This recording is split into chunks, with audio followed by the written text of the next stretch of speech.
they could give us a very good life, but at the same time, they give us a lot of responsibility, and they say, you want to enjoy, you have to work. So I start working, doing some jobs, and I had the opportunity to work in a hotel. Yeah.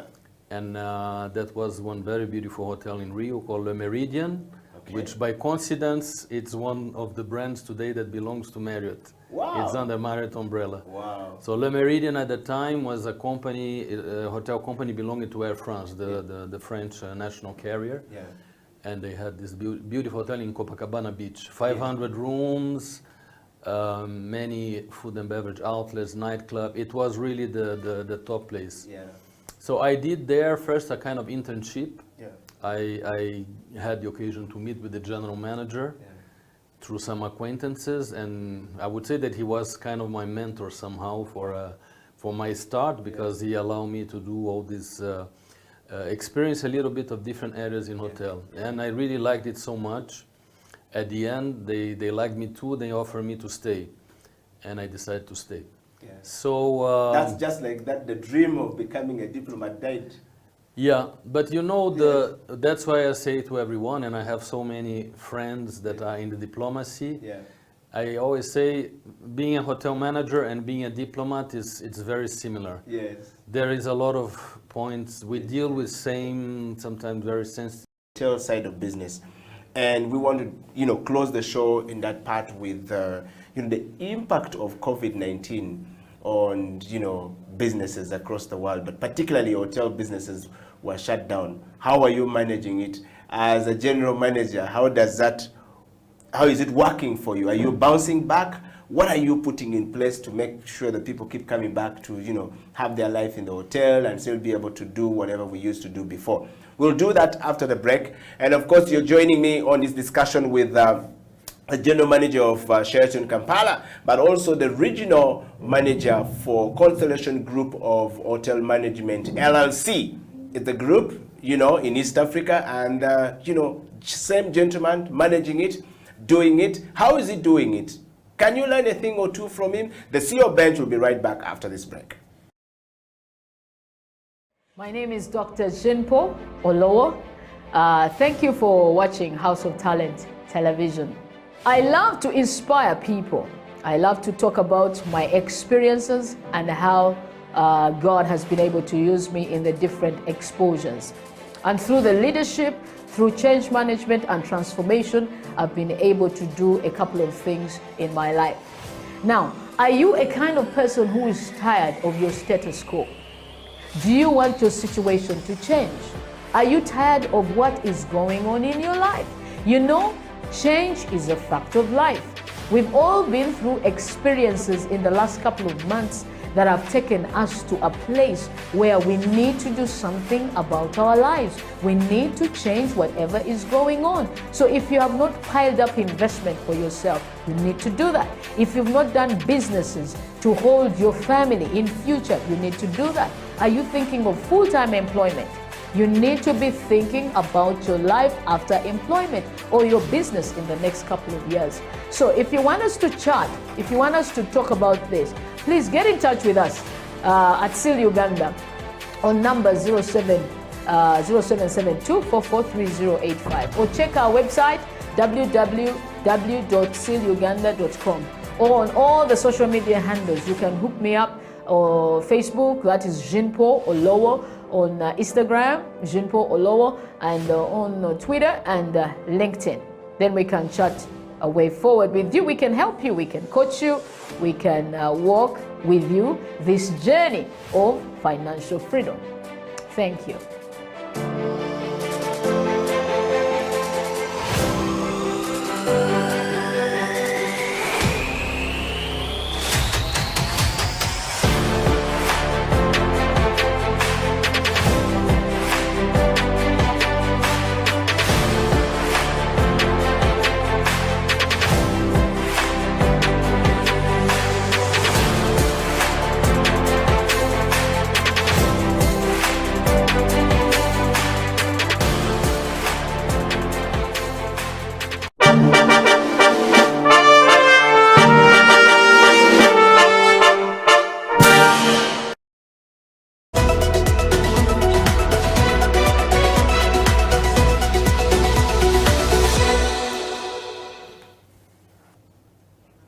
Welcome back from the break. This is the CEO Bench. My name is Eddie Okila, and my guest this particular show, or on this particular show, is the general manager of Sheraton Kampala. Sheraton Kampala, back in the days, was known as the Apollo Hotel, owned by, the government of Uganda back in the days.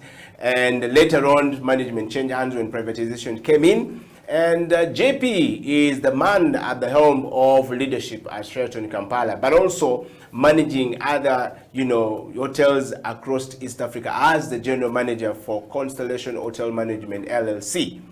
JP, welcome back to the show.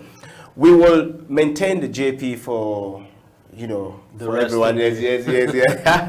But the real name is actually Jean-Philippe Bittencourt, and let's talk about the name first of all. The name sounds nice. I love your name, Bittencourt. What does it mean?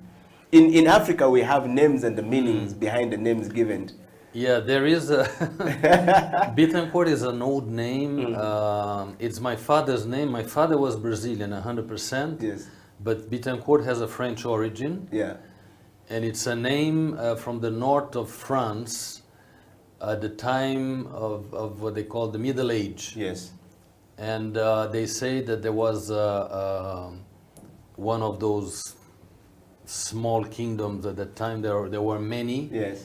And the king had a bastard son. Yeah. And so this bastard son, they used to call him Bête en cour. Yeah, Bête en cour. Yeah, cour means court. Yes. And bête means that it's a bit not very depreciative Yes, way yes. of calling it. Yeah. It's a bastard son. Yeah, so yeah. It was like the bastard in court. Yeah. So Bittencourt becomes the name. And Yes. this name, at the time of the big discoveries, Yes. somehow came through the Canarian Islands, which are in the middle of Atlantic Ocean. Yeah. So you find Bittencourt people, Spanish, Yeah. and then they came to South America. So Yes. you find people with the same name in Brazil, Mexico, Argentina, Colombia. It's spread. Yeah. all At some over. point, I thought it was, it was a Spanish name, and then to note that you have a French origin, so it's confusing. Yeah. So that's But the my meaning. French side, I don't have the family name of Yes. my mother. It's my father. So what would be your surname? Is it Jean Philippe? Which one is the surname? Like Eddie Okila, which one is yours? No, my Okila is Bittencourt. Yes. Ah, okay. Jean Philippe is my Christian name, is my baptist name. Okay. Like people, All right. So welcome back to So it's good to know that there is that human side normally, and to understand the culture from there. It's a very important part of life, because you're in the hospitality business. But welcome back to the program. We want to talk about change management in hotel management. Hotel and hospitality have seen a lot of things change. So many people, the coming of the Airbnb came a little bit disrupted the real hotel business, sort of the traditional business running. You see COVID coming in there immediately and knocking everything off and putting everybody off track 1.5 years down the road. And you said COVID came in just when you're about to finish your 2 years, or the next year. You're supposed to be here for 2 years, and the 2 years extended. Perhaps COVID has given you a much more extension, but there's something we want to pick from there. What informed the decision of the business owners to say, no, let him first stay? And you said the brand needed somebody of a certain caliber. How do you manage this change? How have you been able to manage change from all these areas all the way to Kampala? If I want to learn something from you and I'm trying to change from one place to the next, what should I do? Looking at you speaking to us right now. Change is something that, again, it's a challenge for the human being by nature. People I would say people tend to prefer something stable, and that was like our parents, when parents somehow were leaving because things took longer to happen. Yeah. But they also had changes. My grandparents from my French side lived during the time of the war, and I can say by the stories I hear that yes, from one day they have their life structured, and then the Germans invaded Europe. Yeah. My grandfather had to go for the war, left my grandmother with kids at home, having to run the business. Sometimes there was bombing, everybody had to hide. Yeah. There was shortage of food, shortage of a lot of things. Yeah. So maybe there was that period after war that the whole world went into a growing trend with developments and building back all the destruction that war have became. Yeah. This was a golden years. Yeah. And I would say I was still born in that period. I was born in the 60s. In a country like Brazil, the 70s was a period of a lot of big developments. They were building roads all over the country. Yeah. That's maybe a little bit what Uganda is living for the past year, since you have some stability. Yeah. There are roads, dams, electricity is everywhere, the internet, the connection. When I talk with senior Ugandans, they say, yeah, the young generation, they are a bit selfish because they don't know what we went through some years back. And, Yeah, and yes. the history here, we Yeah. know it was very tough those Yeah. times. Yeah. Yeah. Today, people have access and comfort to other things, Yeah. and the country is growing. Yeah.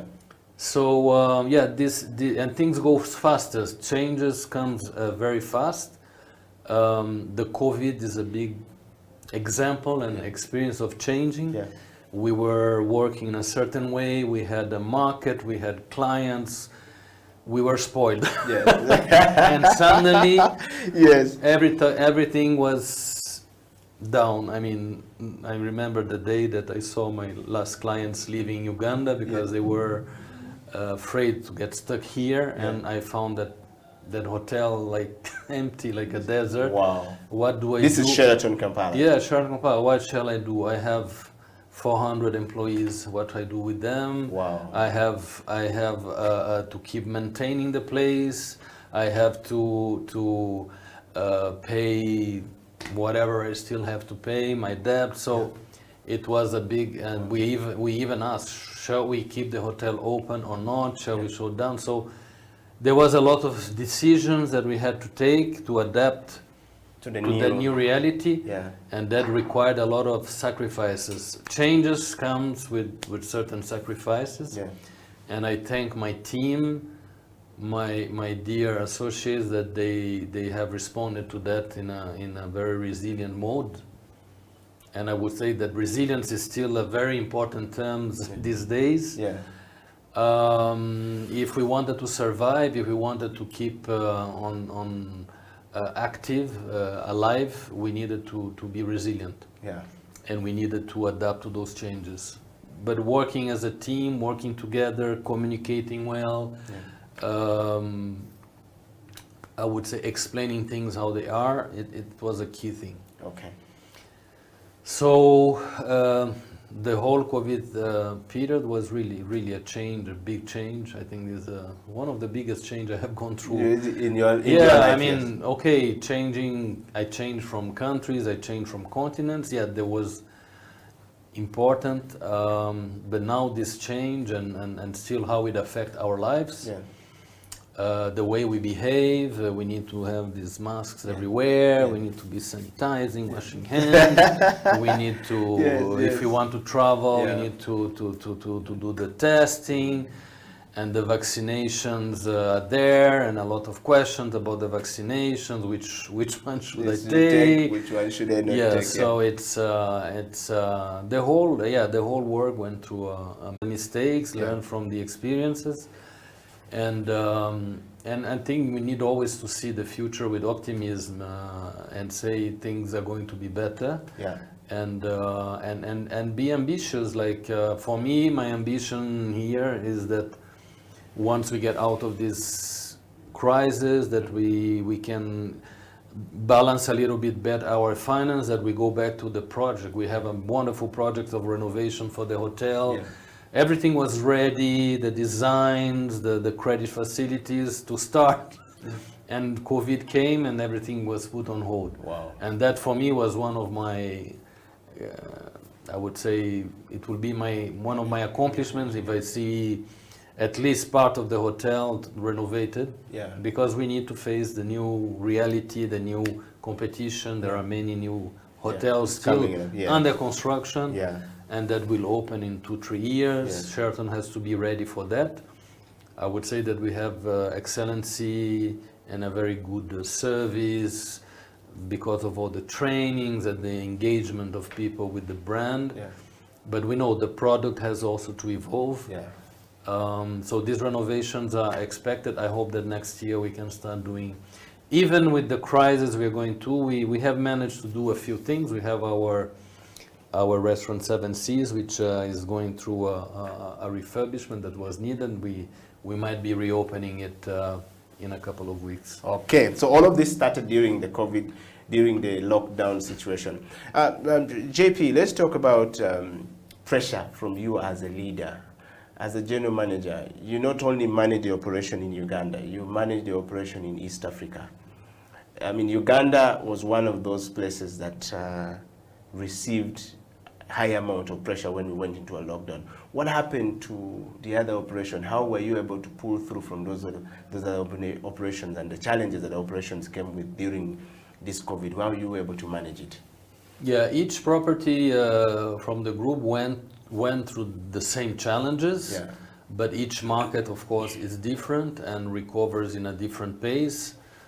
Some of the hotels are kind of doing better because of the environment they have, and also the resources that are available. But I would say that in overall, I mean the whole region, Yeah. it's coming out of this second wave now. Yeah. And I hope that there won't be The third wave, yes. So Yeah. things are improving. Okay.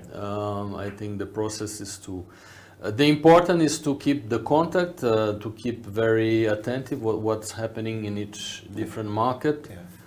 and to look for opportunities, business opportunities. Yeah. Some markets can support better each other in a due time. Yeah. Today is somehow a moment that we ask all to support us. Yeah.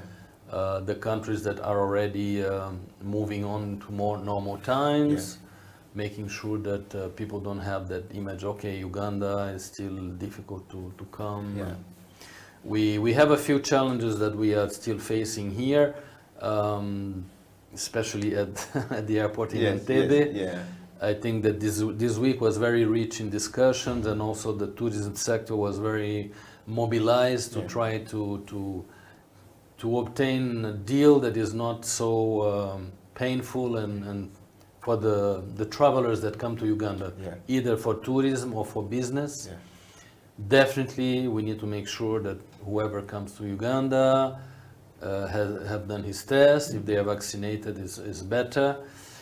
But we have to be careful also not to create an environment there at arrival that people feel uncomfortable, and it's long, it takes hours to be released. So it's after a long trip, it's very painful. Yeah. So I think that things are getting to a more balance. Okay. And we will be hearing about it. There is already a release that came yesterday from Civil Aviation, which was a bit of an outcome of all these discussions. I believe also that some key people have spoken directly with the president, because we need really to keep Uganda as a friendly country to come, and that people don't start the experience in with a lot of frustration at the airport. That's a very key thing. Okay, and as we wind up, JP, we want to just talk about, we've touched many of these areas, but I want to talk to you from the transformational part of it. You've talked about Sheraton transforming,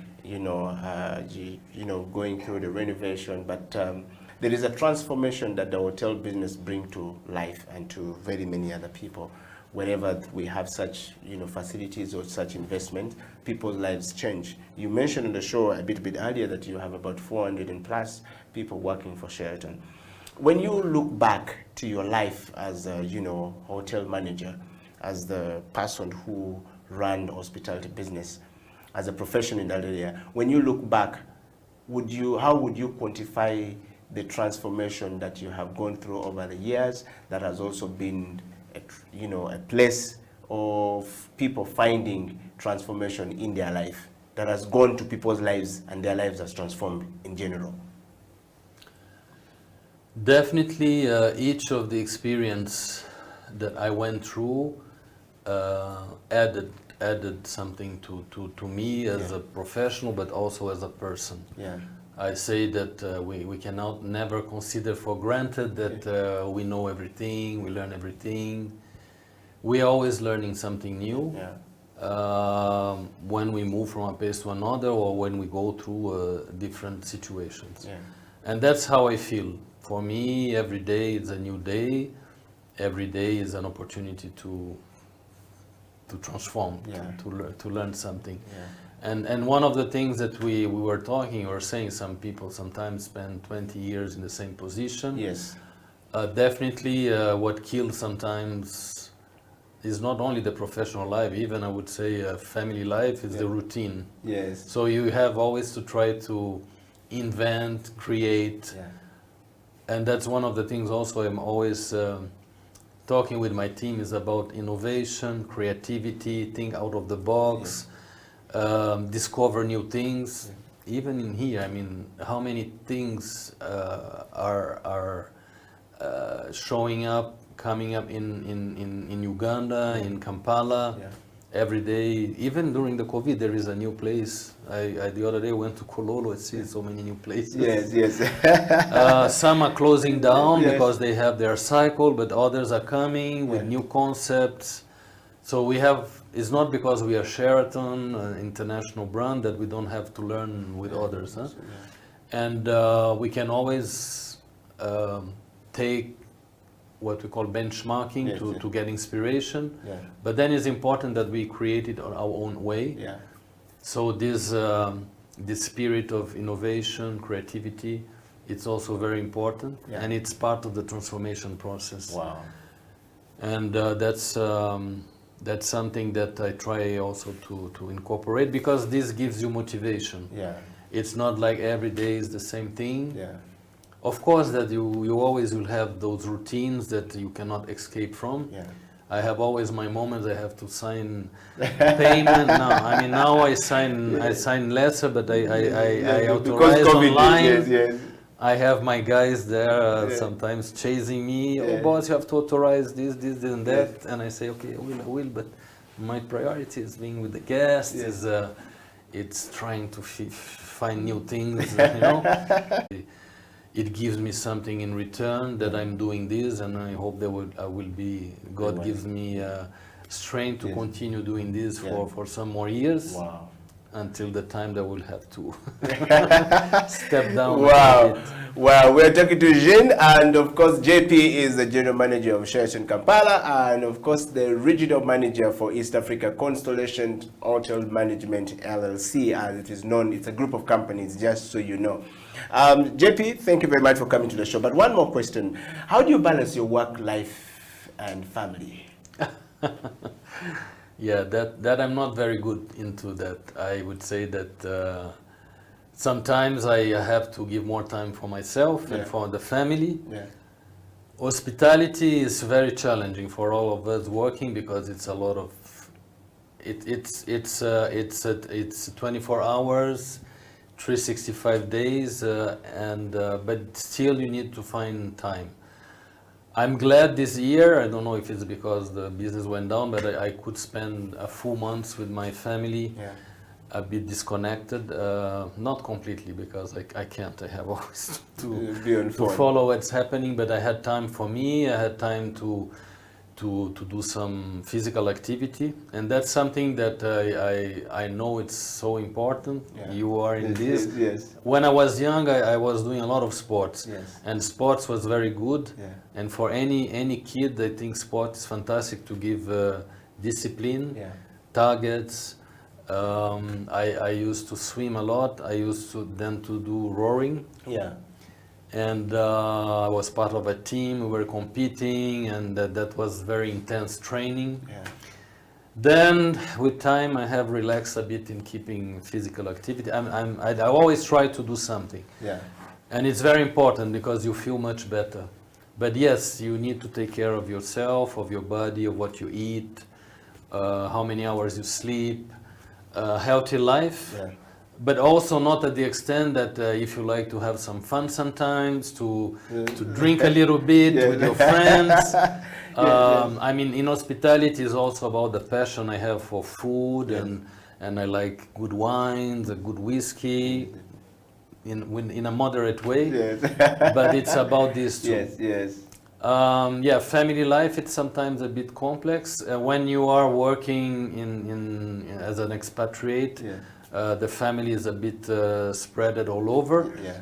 But we have good moments. We have qualitative moments. Yeah. And fortunately, we have WhatsApp, Telegram, all those Yes. that today. Yeah. You can at any time reach someone and spend some time With in a them. talk. Yeah. But yes, balancing life is. I'm not very good on that. I'm not a very good example, but I'm trying. Okay. My HR, if she's listening to that, she might be laughing. Yes, She's and finally, your wife also works in the. You said your wife has a background in the hotel Yes. management. She does do the same thing. Are you guys in the same company? How do you manage to work to marry a person within the same area where you work, and still continue with the family to this level? I mean, what's work balancing these things? Because sometimes it's not very easy for people who are in the hospitality business. Yeah. Particularly at your level. Yeah, we worked together for a certain number of years. Yes. It was not always easy. Yes. Then we were working in the same company, but with different assignments. That was okay. Yeah. And when I came to Africa, she had a very good job offer there in the Middle East. Yeah. So my wife lives in Dubai, and she's not in the operations, but she's in what we call e-commerce. Yes. She managed the online business for a big hotel group, Okay. and she's successful. So we try to see each other every 2 months, Okay. and during holidays, Yeah. of course. Okay. And the children? We don't have direct children, but we have a boy that is our nephew, but we take care of him. Okay. And but he's preparing his exams to university now, Okay. so he's in So France. they live with the mother or lives with you here? No, he's now with the grandparents in France. In France. Yeah. Okay. Well, now we wanted to just touch base on that. Sometimes people think that you general managers are, superhumans. You're not. You don't have a life to live every single day besides the work, because we see you in a tie, we see you signing things. We don't know that you have a life to live, but you've given us a space to actually understand, that you have a life and the things you do every single day. JP, we've come to the end of the show. Yeah. We are using less ties now, huh? Yeah. Especially on Fridays. Why? It's a trend somehow. yeah. When you have official events Yeah, and things, you put back the tie. But Yeah. more and more in the hospitality, GMs, Yes. all the people working in sales and marketing, Yes. it's a bit more relaxed. Yes, yes. It's a trend, Okay. so that you don't have that The seriousness that yes, comes with yes. it all the time. So Wow. I try to combine that. Oh. And your final word to those who nominated you, what are you looking for 20 years, 50 years from now when you're finally out of Uganda? What you be looking forward to? What would you like as your legacy, that when you leave, they will say, once upon a time, there's a man called Jean-Philippe Bentecourt who was a general manager of Sheraton Kampala. Well, that's definitely something that is very somehow important.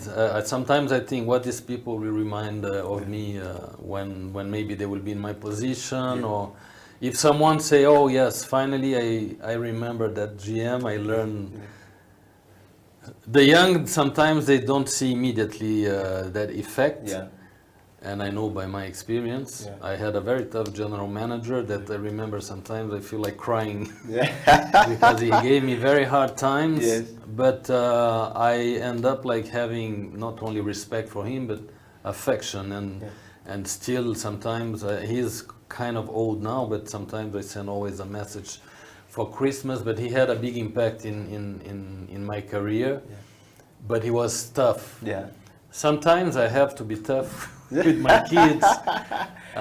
Sometimes they learn how to deal with me, but they know that I am very exigent, Yeah. I'm very detail oriented, I'm very guest oriented. When there is an issue with the guest, I feel frustrated. Yeah.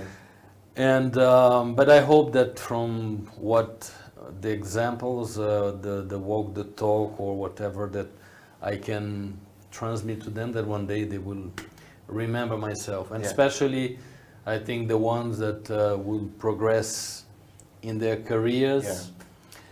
And it's difficult to project myself in 20 years. Yes.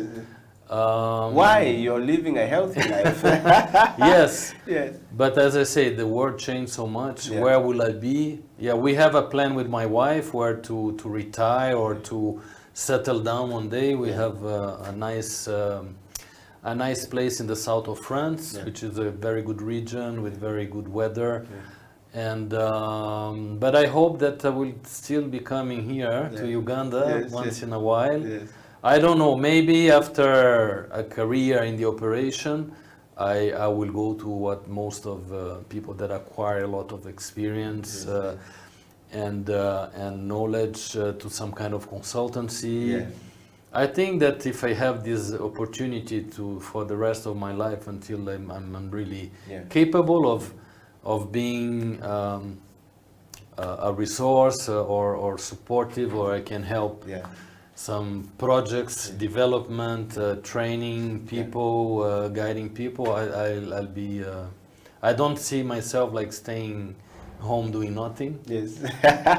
or I feel that I will always need to have some occupancy. Okay. I don't have that. I know in Uganda and in Brazil it's not like that, because people feel that they have to work until Yes. very late. But in countries like in France, in Europe, people think, oh, I'm going to retire and this is it. I'm going to live now enjoying life Yes. Yeah. or doing some social work. Yeah. I don't see me fitting in that. I want to keep being active, Yeah. And doing something. things that are meaningful. Yeah. Wow. Well, JP, thank you very much for coming to the program today. We Thanks to really you. appreciate to have you on the program. Thanks to the public. I Yes. hope that I was I was useful, or that I could pass good messages, and I am available for questions. Yeah. It can go through you, or Yes. if anyone wants to. Yes. Well, if you have a question, we definitely want you to write. We can sample one or two questions as we go. I want to just say this. Ed Yokila, thank you very much for bringing that gentleman to the show. I am a person who goes to Sheraton for breakfast normally every Sunday, but COVID came and hit us hard. We no longer enjoy what we used to have. Well, we are. I mean, we've never really Yeah. locked down completely, especially the breakfast. Yes. We are open there same I think hours. it's because they were locked down at home. Movement was a problem. No, Yes, but yes. we are fully operational. Yeah, yeah. And on Sundays, not only we have the breakfast, but Yeah. we have the very nice brunch, Yeah, yeah. and which is very nice for families, for the kids. They Yeah. can go to the pool. The parents enjoy the food. Yes. There is good entertainment. Yeah. There are some activities for the kids. And even now on Saturdays, and Yeah. it's been very successful. Yeah. We have what we call the Splash Saturday at the pool of Sheraton, where there is a lot of activities for the kids, Yes. some barbecue. Yeah. Mothers are loving it because the kids are busy and they can enjoy. Just Yes, yes. They talk with each other. Yes, yes, and do other things. Yes. Wow. Okay. Eddie Okila, thank you very much. I live and work in Europe. I'm glad to hear that Sheraton is taking shape and that Marriott is taking over. At some point, Sheraton was becoming a pain. When you look back in the days, the glories that were gone, but I've seen the general manager saying the renovations happening. I had my wedding at Sheraton, and it was a bit disappointing some years back, and yet I grew up as a boy who used to, enjoy going to Sheraton. Oh, that's So, nice. yeah, so. No, so it's then for you- sure yeah, that Sheraton, there was, and that's from the feedback I've heard, Yeah, went through a phase that the quality of service, the guest satisfaction was not at the top. Sometimes I hear, oh yes, Sheraton is not a good place to go anymore. Yeah. Maybe they were living in their glories. I don't know. What I know is that since I came and with my team, because for me the team, if I don't have a good team, I yes. cannot do anything. Yeah. But we have brought back the hotel to a level that I think, from the feedbacks I received from the market, Yes. from guests, Yes. we are a key player. And yes, renovations is some of them have taken place, Yeah. but there is still quite a lot of work to do. Yeah. It will be there, I hope, very soon. All right. Just because of our time, we'll not be able to read all your comments, but JP will definitely come back on the show. We want to probably visit Sheraton Kampala and look at some of the things that they're doing there. And of course, we want you to go and visit Sheraton Kampala and support it right at the center of Kampala. JP, somebody is asking me a question here before we go. In Nigeria, we do what we called, personality placing. But is this the same thing in Uganda? If a personality appear in, let's say in Kampala, would Sheraton Kampala give an on-board because it happens in Nigeria quite a lot? Does this happen in East Africa? Ask the general manager. So I didn't get Personality, for example, if a personality is coming from another country, let's say a Yes. celebrity, to Uganda, Yes. does Sheraton Uganda offer to give a complimentary to that personality that is coming, let's say a celebrity? Yeah, well, we have a certain number of partnerships Yes. with, different, promoters. Yes. It depends, of course. It has to be a win-win situation. Yes, yes. If there is, a megastar coming to Uganda, that will generate media for us. Yes. That will generate attention. Definitely, we can work something out. Wow, wow. Well, there they have it, and we want to say thank you very much. JP, thank you very much for coming to the show. We're going to have to bonga Thank you. and say goodbye to all of you guys, and thank you very much for being a part of the, CEO Bench Growing Bigger and Better. Until next week, we want to say goodbye, and Eddie Okila, Jean-Philippe Bintecourt, General Manager of Sheraton, signing out.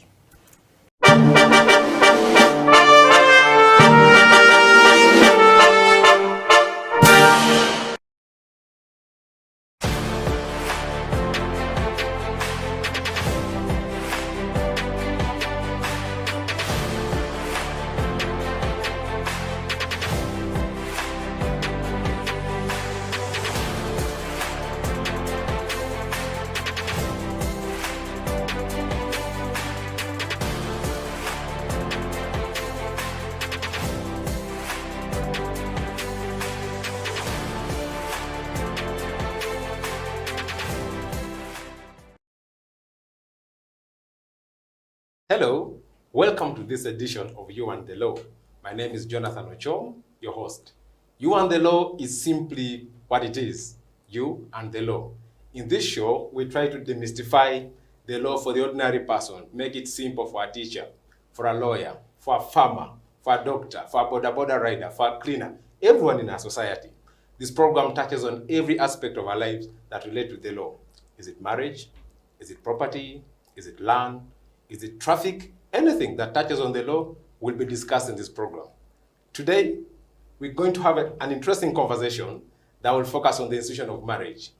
I know most of us have attended marriage functions. Some of us are married. Most of us viewers are married. But what does it mean to be married? How does the law look at marriage? So this conversation today will focus on demystifying the whole topic around marriage and how it is viewed from the eyes of the law. And to help us do this, I have a learned mind with me, and it's none other than my friend, my colleague, Emmanuel Elau. Emma, you're welcome to the program. Thank you so much. Hello, viewers. Thank you for having me on the show. In House of Talent, when you fist bump, you spread the love. So you do this, then you spread the love. Yeah, so Emma, how have you been? Well, I've been great. Yeah, we're coming in from 42 days of a lockdown. How has it been on your end? It's been quite difficult. You know, you wake up in the morning, you sit around the compound, you look at the time. You know, you lose sense of the calendar because you fail to understand which is a Monday and which is a Sunday. You're even lucky that you have a compound. Some people live in one-bedroom houses Yes. and have nothing to look except their iron sheets. Yeah, sure. And really, you're our first guest really on this program. And why do you think it's sort of important for people to just know about the law? Because I know you've been teaching law and practicing law for all these years. Yeah. Yes. Well, thank you. When it comes to the law, we basically live the law, on a day-to-day basis. Whether it is in your bedroom, there is a law that governs it. If you're married, for example, even if you're single, there could be something touching on the law, because you might be in your bedroom with an underage girl, or you might be with another person's wife. All the things are the law. When you jump on the border, there is law. When you're driving, we're talking about traffic. If you go to a restaurant, you must ensure that you have the money, because you're consuming someone's energy and investment. So you must be able to pay for that. So we interact with the law at all times. It's part of our everyday life. Yes. Man, you don't want to be in trouble after many years of working hard only to realize that you have no rights at all, simply because you didn't celebrate any of the marriages that are recognized within the laws of Uganda. With that, we come to the end of this edition of You and the Law. It's a bye from us. See you next time.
Good afternoon. It is Slam Dunk Basketball Talk. My name is Felix Opal. The show is Slam Dunk Basketball, where we talk, discuss, analyze, and assess, and also give you the latest updates in the game of basketball, both locally and internationally. My name is Felix Opal, and I'm with my co-host, Emmanuel Ateng.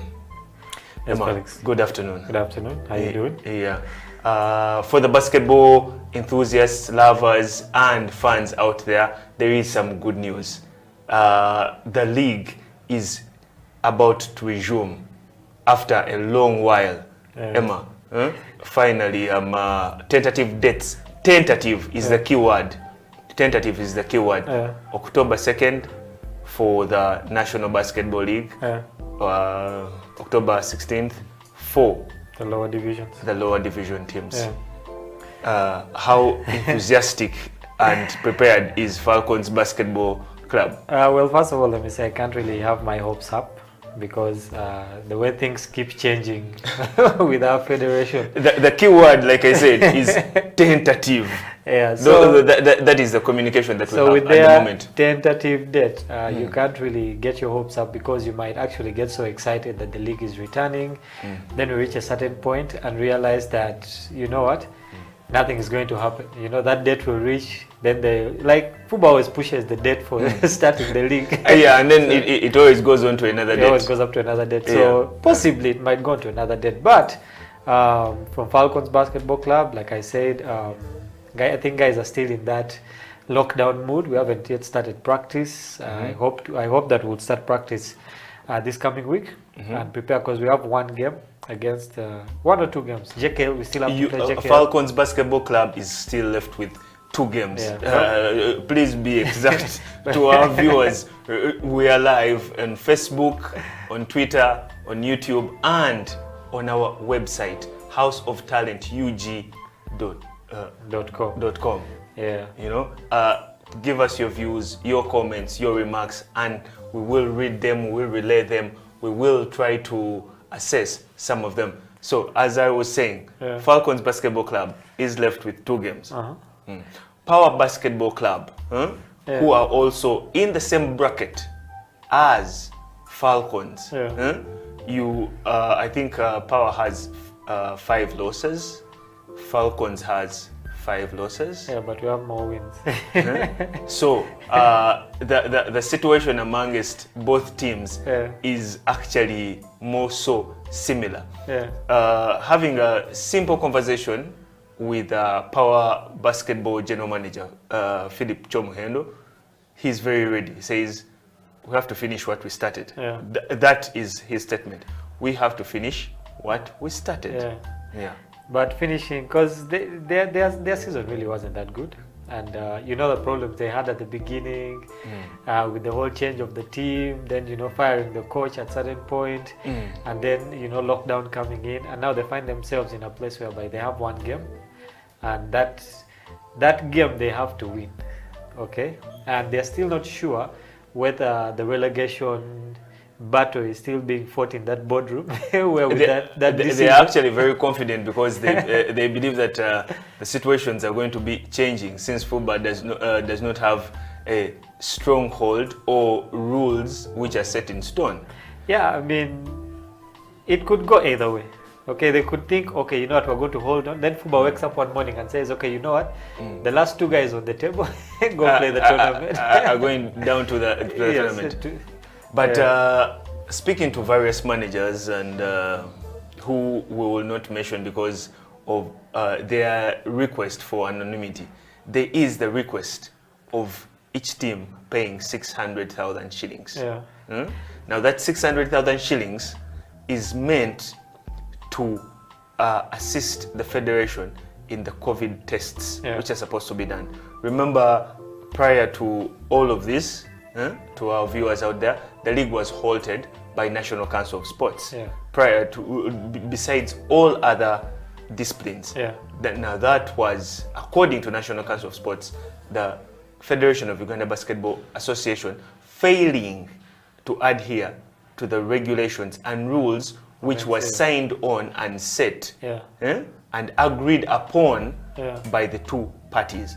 Now those rules were no fans, selected media at the games, teams to have prior testing every 2 weeks before the games, and then those results be submitted. However, none of those regulations or rules were actually met. Now, the 600,000 is also creating an issue, mostly with the lower divisions. I mean, you have to look at it this way. Some teams already paid their money at the beginning of the season to run throughout the whole season, okay? So you can't come back as FUBA and say, listen, after you guys have paid your money, now we're going to add on how much? 600,000, okay? For you to actually continue in the league, because it has been set as a stipulate if you don't pay the 600, for a team to actually continue. So imagine I have one game left, okay? And that one game is not even going to take me to the playoffs, okay? Do I still pay 600K to play that one game that is not taking me to the playoffs? It's a rip-off at the end of the day. And that money is not only for testing, because according to that letter, part of that money is for running the league, and the team still has to bear. Actually, when you read the letter and you flip through and look into the insides, that money is actually meant to facilitate the running. To facilitate the running. Now, each team also has to test their players. That is minus the 600,000. So the 600,000, let's say you have 12 players plus your staff. Each test is running at 100K. Isn't that almost 1.5 mil? Plus 600, that is 2.1 million to play one game. To play one game. Just one game. If you put it in an administrative and managerial sense, you'd actually forfeit the game. You just forfeit the game. But now you see the forfeiture of the game also has an impact on what is going to happen to the other teams. So imagine I give a walkover to a certain team because I can't participate. Okay, that will affect the position of other teams on that same table. You see that? Because when you give when a team forfeits, even the game that it played against the team, the other team is also forfeited. You see that? So that is going to bring a lot of suckers. Some people who are supposed to qualify will not qualify. Someone who was not supposed to qualify will qualify. So it's a lot of suckers. And not only down, you know, with the lower division teams, there are very many. Come up to the NBL, okay? 12 teams, all right? 10 now. We're talking 10 teams, which have been taking taking part. Take part, okay? Certain teams have 1 game to go, all right? Other teams have 2. Other teams have 2. Other teams, let's say like JKL, we're not sure whether they even have a team right now. Okay. Basically, when you look at the National Basketball League, the top tier, what they have is 1 weekend. Yeah. Yes, Saturday, Sunday. And that's it. And the regular season is closed. It's done. Okay. Yeah. Look at teams like KIU. KIU had a lot of international players whom they couldn't really keep here, so they let them go back home. Then 2 of their players, Obleng and someone else, went to play in Burundi for Urunani. So also, does KIU still have a team? Okay. Because when you look at when you consider that, and also you consider the fact that Ariel Okal is suspect of not actually returning, because according to his social media posts and on his page, Facebook and on his handle, he does not. He seems like he is joining another team, although it is not yet official. But Okal is a businessman. He knows where to get the money from. He has played in Kuwait, he has played in Saudi Arabia, he has played everywhere. Basically for him, where he sees an opportunity is where he will go. So we're not only talking Okal, you know, we're talking other international players who on that team that the team really couldn't keep around. Faizo and others. Then we move to JKL that don't really have a team right now. We're not sure about their contracts. It's not about JKL not having a team. It's about JKL actually having an administrative structure. Yes. We're not sure. Is it even there? What who now the president is, who the vice president is, who the director of operations is, and then they had set up this structure whereby we have a president, a CEO, a general manager. We have a senior team. We have a ladies team. And then we have captain somewhere there. Yes. Then we have a junior team. But now all that was shaken up. Exactly. So for someone to pay let's put it at 2.1 million plus the test. No, let's first go with the 600,000 that is required. Okay, let's go with the 600,000. 600,000 that is required according to FUBA General Secretary. So looking at it from a player's point of view, it would be good for us to get back to playing basketball because we don't want to sit for that long. There's a lot of time that we're invested in, a lot of training. But coming to the financial perspective, it is a rip-off, okay? No one should be expected to pay an extra for what they already paid. Where did the money go that people had paid to run the league? Well, the federation was helping and running the national basketball team, the Silverbacks, the under-16s, the junior Gazelles and junior Silverbacks. That is what the PR will tell you. But what exactly, when you go down to reality, to the actual truth, you wonder where the money that the teams actually brought on table is doing. I mean, I'm glad for the Silverbacks, okay? But FUBA should separate national team duty from the league. If money is given for the league, it's like in your house. If there is money for salt and for sugar, okay? You can't say I took all the money for salt and sugar and I bought what? I bought vegetables. I bought vegetables or something. It's either for salt or for sugar. So there should be money for the league and money for all these different. They have to prioritize. Yes, we shouldn't reach a point where again the national team is saying, oh, there is no money, ABCD.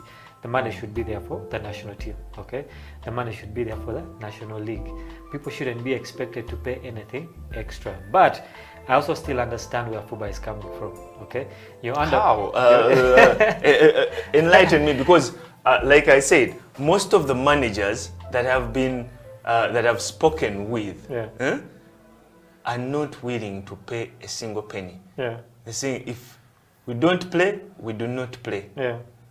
But we're not giving FUBA 600,000 shillings. From their side, I see that you have to run the league because you already budgeted for it under NCS, okay? And I believe that NCS must have given some money for the league. So you have to run the league.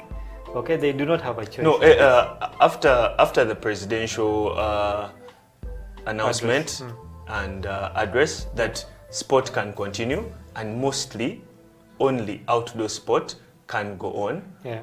Other disciplines have Went on. Went on. Yeah. You have seen football going on.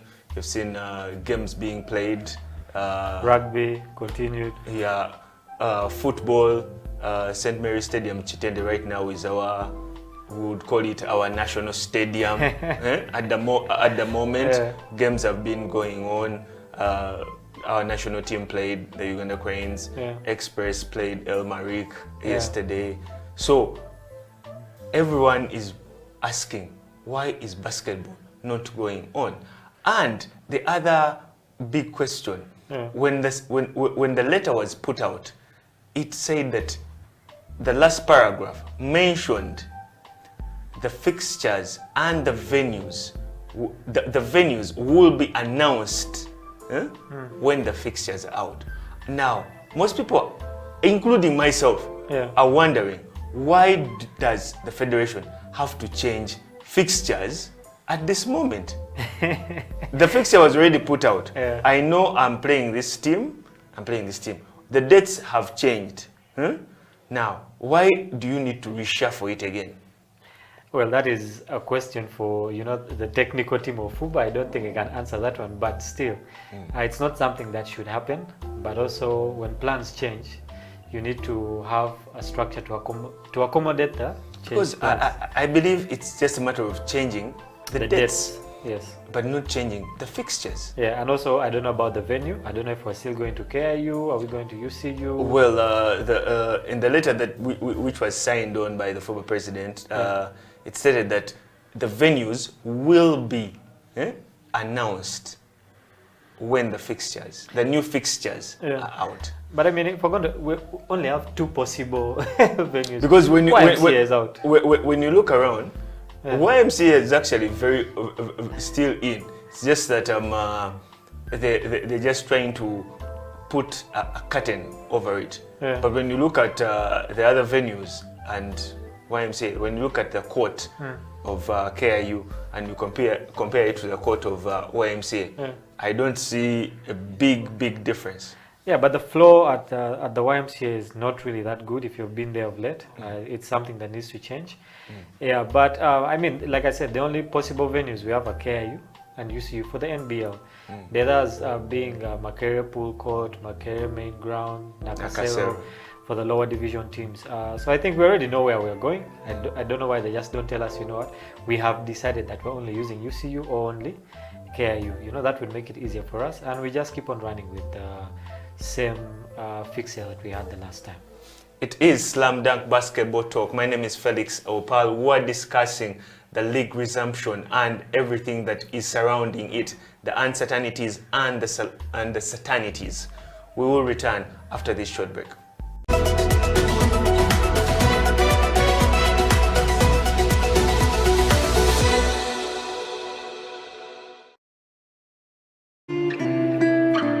People at the moment are struggling to understand the older generation because times have changed. Technology has come in. They've moved on. Yes. We're the ones sitting back and wondering, what is my child on to? TikTok has surpassed WhatsApp. The other one I call, I never call it Facebook, it's Bookface. Why are you on Bookface? Dad, it's Facebook. Yes.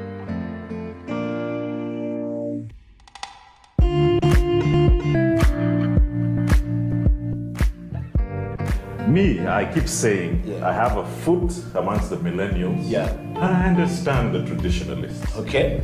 There's a song in the 60s, by the way, and in the 90s, 70s, where they're like, parents don't understand. Yes. Remember Prince? Yes.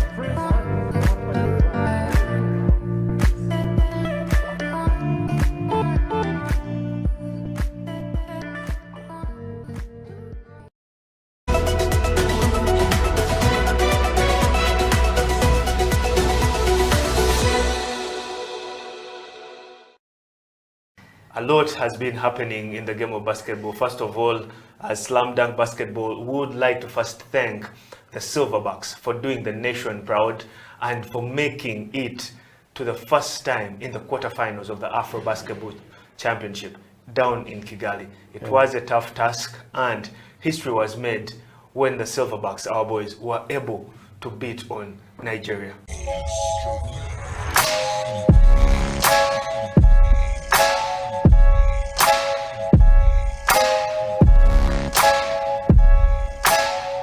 Welcome back. It is Slam Dunk Basketball Talk. My name is Felix Opal, and I am with my co-host Emmanuel Ateng. We were discussing the resumption of the league and the uncertainties that are surrounding it. We were discussing the issue about the venue. So like I was saying, there are only two possibilities. We have KIU and UCU. All right, but you see the issue with UCU also, I'm already paying 600. There's also Nakawa, Makerere University Business School. Yes. I don't know if they've got permission for that. Yes, they have a basketball court, and the lower division has used that. For some of their games. So I was saying that for the 600K, I've already paid 600. I'm testing my players. Then I have to put in more transport to go where? To UCU. Here we're assuming a baseline of we all have one game left because it's only one weekend. It's one weekend. It's one weekend to the closure. Yes, to the closure. So I'm paying already 2.1 million. Then I'm adding transportation. Then I have to pay the players, facilitation. Of course, you have to transport them. You have to get refreshments. You have to pay them their allowances. You have to give them transport allowances. Allowances. Then plus the other fees that come in. You have to pay the medical personnel. You have to ensure that your first aid kit has the equipment that is required in case a player gets injured. So all those things. Imagine how much money is going to go into. And let's just say you don't qualify for the playoffs. You've used because more money. The key thing is qualifying. For the ladies, it is a different story because remember there's no regulation and all the 8 teams and all of them are qualifying. So for them, it is a placement issue. So for them, it's a mathematics of who do I play? Who do I play in the quarters? Who can I actually eliminate in the quarters to get to the semis? So their caption is, for them it's a bit okay. It's put aside. But for the guys, it's a bit hard. Because imagine you don't qualify for the playoffs. Let's use Power Basketball as an example. I'm not saying they won't qualify, but in case they don't qualify, remember they had already got how much? 200 million. They got 200 million at the officially unveiled to the public. So they got their 200 million in quotes. Their season didn't go that well. All right. And now they have to pay extra. They might not qualify for the playoffs. Then they might have to play in the playoff tournament. So there's a lot of that uncertainty that is surrounding them. Their general manager is actually, like I said, when we had the discussion, say we have to finish what we started. And they're willing as Power Basketball to play and pay. Most importantly is pay. Because there are teams which are like, no, this money is too much. We shouldn't be paying it. What is it for? Can we test our own players? I'll give you an example of Namongo Blazers. Saying we can test our players and submit the results. Even if you want them 24 hours before the game or 48 hours before the game. Besides paying the 600,000. Now FUBA is caught in a catch-22 situation. So a team is telling you, I am going to test at a verified hospital. List for me the hospitals according to the FUBA medical person, which FUBA is allowing where we can test players. We go, we will do our own testing. Give you the results. Hospital will actually give you the results, not us as a team, but we're not giving you the 600,000 shillings. I mean, take an example also Tropical Royals, sponsored by Abbey Clinic, who also test. So would you ask Tropical Royals to pay that same money? They can actually test. They will tell you Abbey Clinic is going to actually take care of the testing. Test the testing and give you the results. As a team, you don't ask for the results.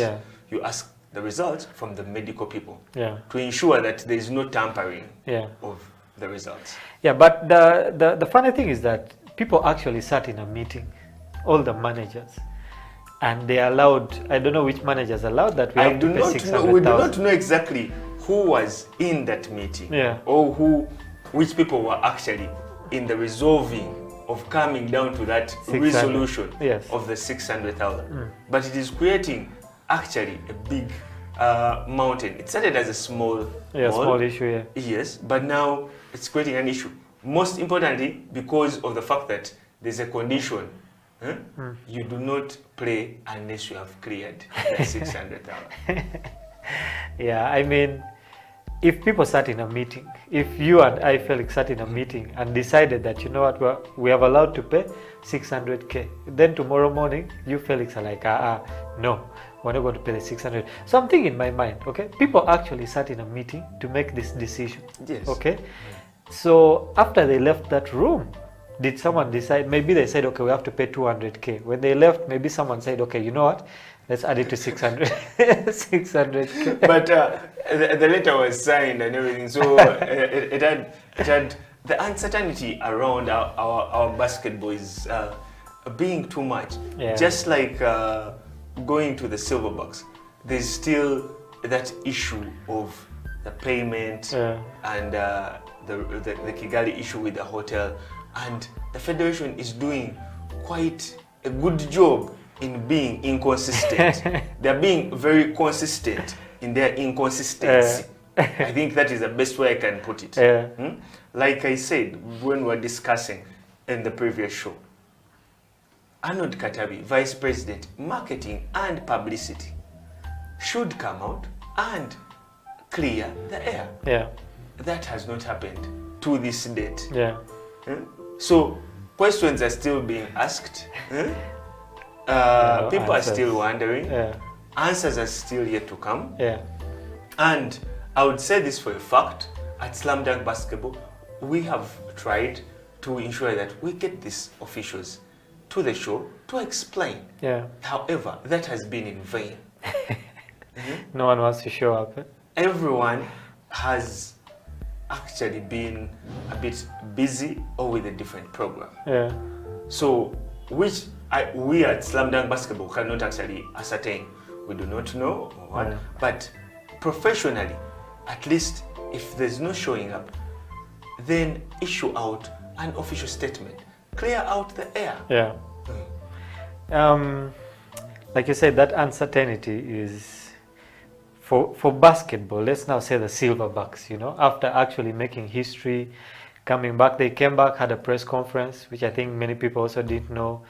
And for a big team like that, when you get back after making history, you know, you should be everywhere on media. People should be interviewing you, getting your different experiences. The federation should really be excited, but it's like they came back and just went in, like Uganda and say Kamori. They just entered Kamori. That would be the right term actually. They came in and just entered Kamori.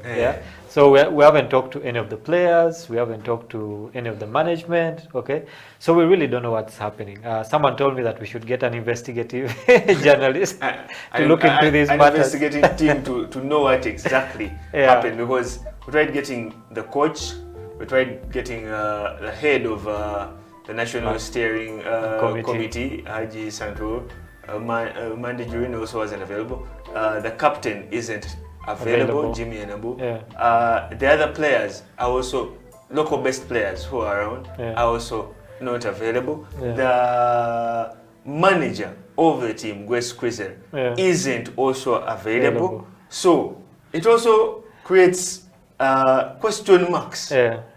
And also, remember, FUBA started this FUBA TV thing when the league had started. Then with the qualifiers and the different games, they always post something on FUBA TV. You know, you'd expect that by now, okay, at least someone from the, you know, from the committee or the players would have actually been interviewed on FUBA TV. If they do not want to go to other, you know, media houses, okay, you can actually put it on FUBA TV.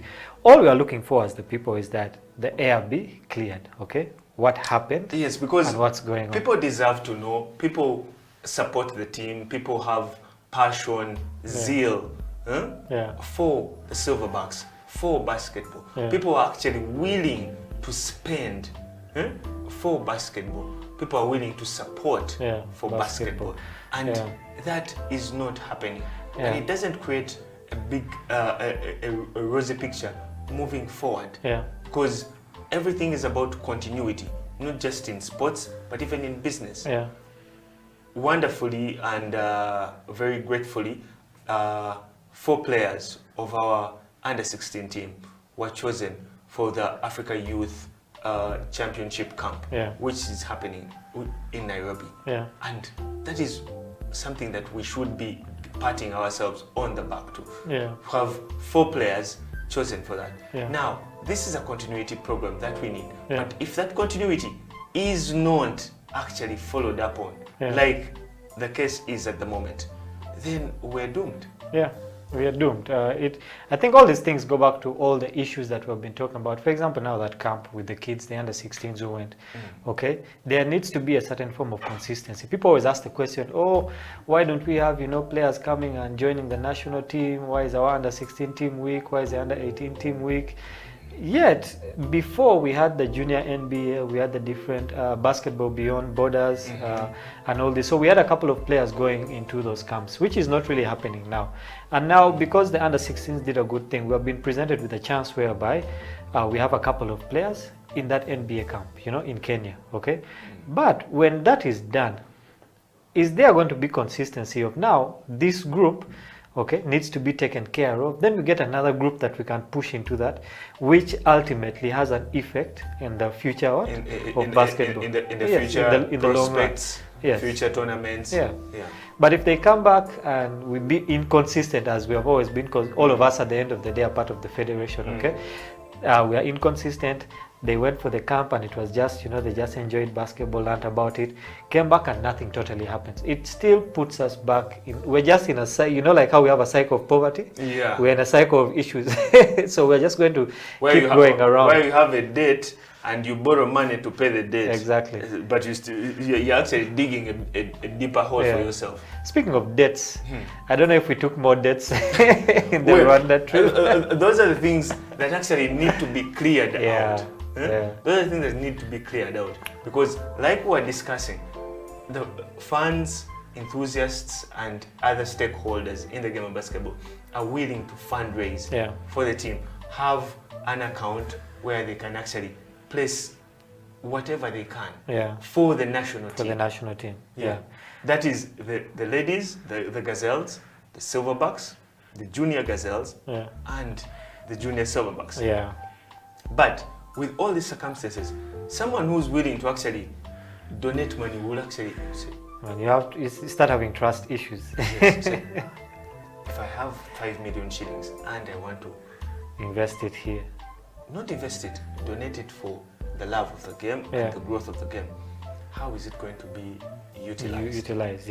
So when you have those question marks, you're like, let me first hold on to it. You hold on to it. And with that, time is going, then national tournament comes up and we still don't have anything in the bank. Okay, so I don't know, our teacher used to say, we can talk until the cows come home, but until action happens, until we start doing something. Okay, and it has to start now. We can't really wait to say, let's start next year. The FIBA World Cup qualifiers are just around the corner. Just around the corner. 3-on-3. Sometime this month. Where we are the hosts. But at the moment, we don't seem like we're even ready at all. We don't know what's happening. Are we preparing? We don't know if we're even ready at all. The last time that it happened, they were hosted at the Lugogo hockey grounds.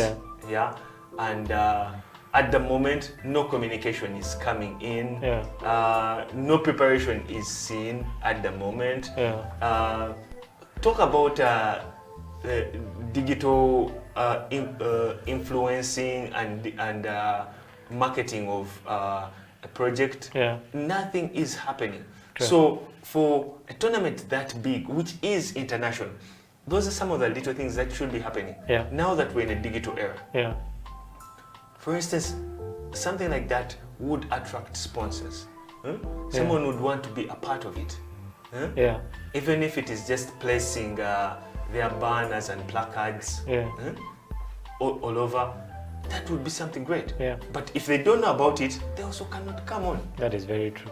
Yeah, and I was thinking earlier before the show, way back I was talking to someone. He was saying that, way back, basketball was sponsored by Sprite, and Sprite had a very big influence on basketball. There was a time MTN was sponsoring, Airtel came in, but as we speak, I don't think we have a sponsor.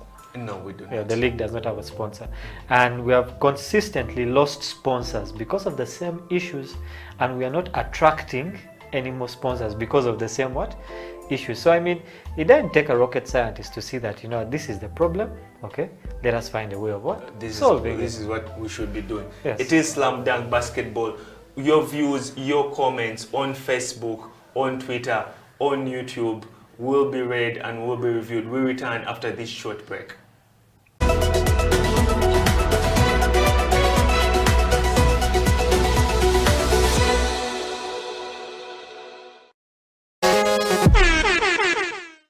Our boys were able to beat on Nigeria.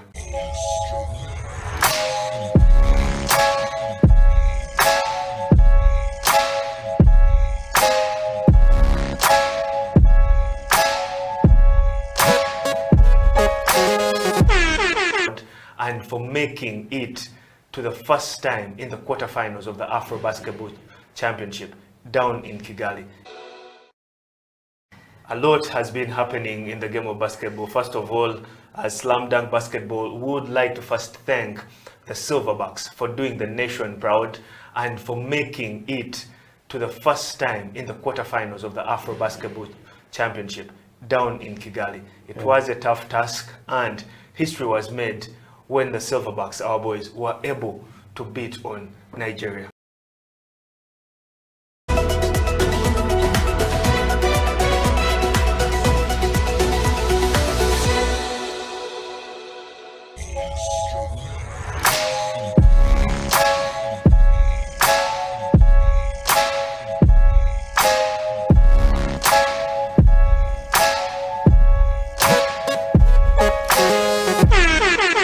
Welcome back to the final segment of the show. It is Slam Dunk Basketball Talk. My name is Felix Opal, and I am with my co-host Emmanuel Eteng. We're discussing the Silverbacks and also the resumption of the league and the uncertainties, the questions that surround everything concerning the league resuming.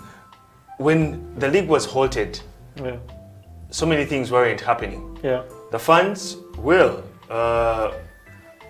I would say although there was a select team of journalists who had to get accreditation, which we actually got, myself and yourself inclusive, to attend the games. But the fans were actually let in to watch the games, which was not supposed to happen. Now, we're looking at the venues where the games are going to be happening.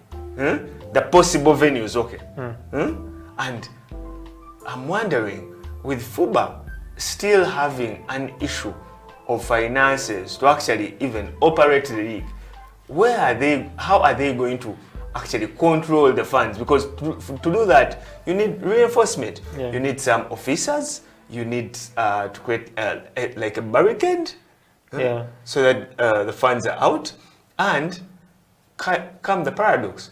These are open venues. I just think about the irony of the last time when certain teams were playing.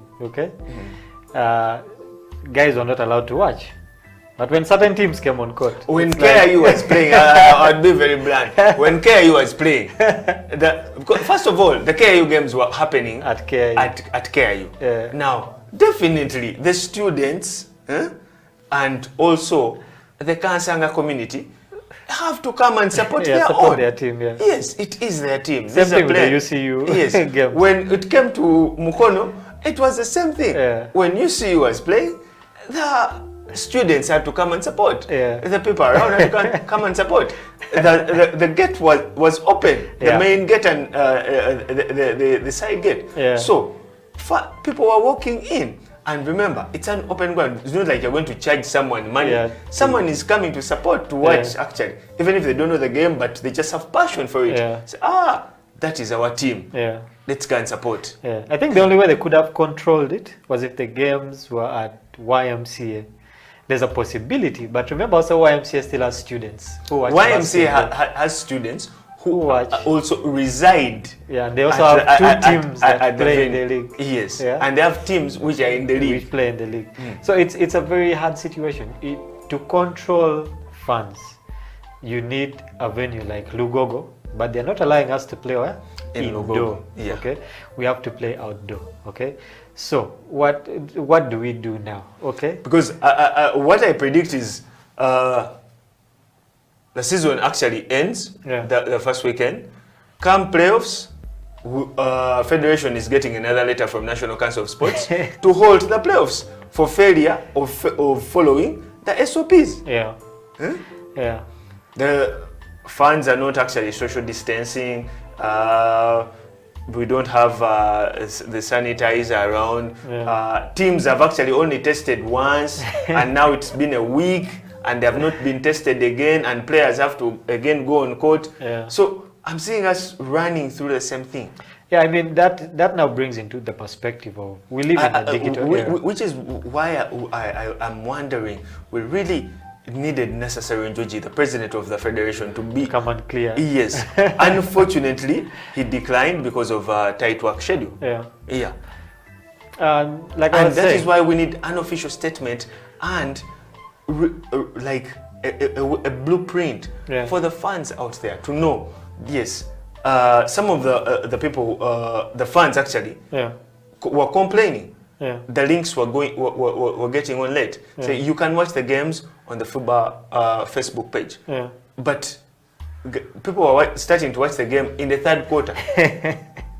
Yeah, I mean, financial problems. I guess even the production crew at some point wasn't paid, so you can't really work when you're not paid.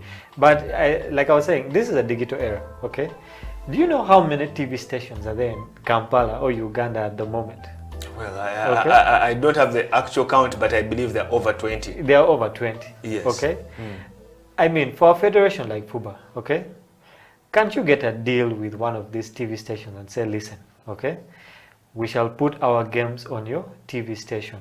How do we make a deal that will benefit both of us? Yes, you know, both parties.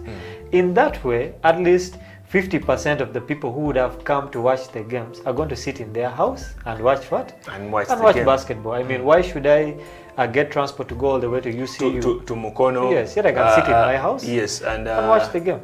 Yeah. The traffic. Yeah, all back that. And forth. But you know, buying data is something else. Yes, we can't buy data all the time. Okay, so put it on a TV station where people can watch, and then now at least you have 50% of the problem dealt with. Yes. The other 50%, you find a way. And by doing that, you're also creating value for to the sport. product. Yes. Because what FUBA has constantly, always failed to do is to treat basketball as a commercial product. Yes. We still think basketball is just a game. A sport. Yet it is a commercial product. Yeah. And instead of following the blueprint of the NBA, where they treat the NBA is a commercial product. Yeah. It is not just, It's not a sport. It's not a sport, it is a commercial product. True. Now, by doing that, you are creating more value Yeah. for your product. Yeah. Already you have the resources. Yeah. You have the players, you have a few venues. Now, that is what you sell to a sponsor when you go to them. You don't have to have a 20-slide presentation and explain a SWOT analysis and all these things, yeah. Strength, weakness, opportunities, threats. No. Yeah. What you are providing is actually seen. Yeah. So that is something FUBA really needs to look into going forward, because with this whole situation of lockdown and the virus, we can't know that even next year, you know, everything is going to be fine. We're not sure if the league will be going on smoothly. Yeah. And yet we want to wrap up this season so that next season starts on a clean slate. Yeah, and I believe that even if they started allowing us to use the indoor courts without fans, you will still need to televise these games. And Definitely, because Yeah. how will the fans watch? that's the other thing. You already have a brewery company which is sponsoring in a mini way Yeah.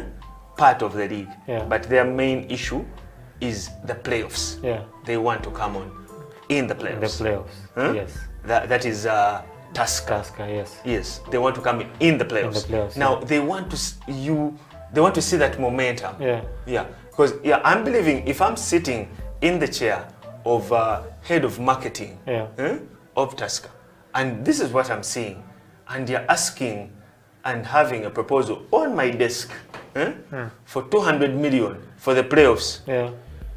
I'm going to ask you, why do you need the 200 million? What are you going to do with the 200? What value are you bringing back to? What am I getting in return as a company? Yeah. Am I improving my sales?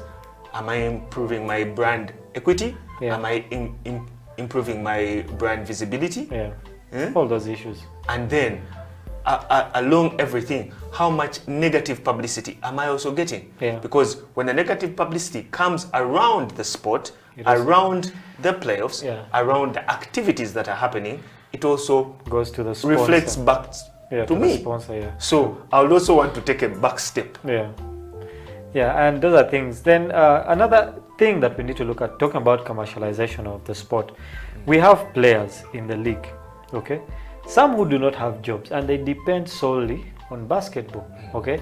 If we take an example of not only the NBA, even other leagues, players there have endorsement deals, you know, they do advertising, you know, they do different things because of the game of basketball that actually gives them money.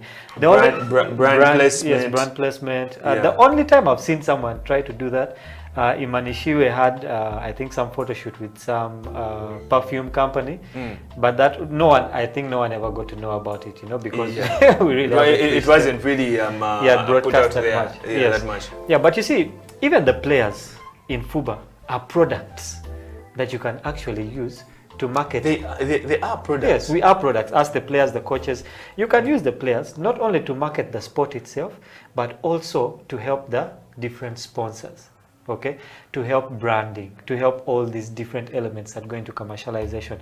But let's take an example of Stephen Omoni, okay, one of the biggest names in Ugandan basketball. Did you ever see him do an advert for a shoe company, sports company, or even Uganda, a beverage company? Never. That is an opportunity that we actually lost. Okay, we would have used him as the Michael Jordan of Ugandan basketball. Okay, but that is something that we didn't do. And look at where we are now. Look at the situation that we find ourselves in as a federation. Because so many of these things are known, but they're not happening. And one of the reasons, in my opinion, is because we don't have dedicated people on our ESCOM committee. Yeah. And they themselves, as they've said, they're volunteers. Yeah. But why come into a position when you're not willing to go all out? Yeah. Because that is one of the issues. You come into a position, but you're not fully dedicated to it. Yeah. Then when the results are not actually happening, the stakeholders, who are ourselves, who are the fans, who are the enthusiasts, who are the people that actually invest money in basketball, are going to always point the finger at you. Yeah, true.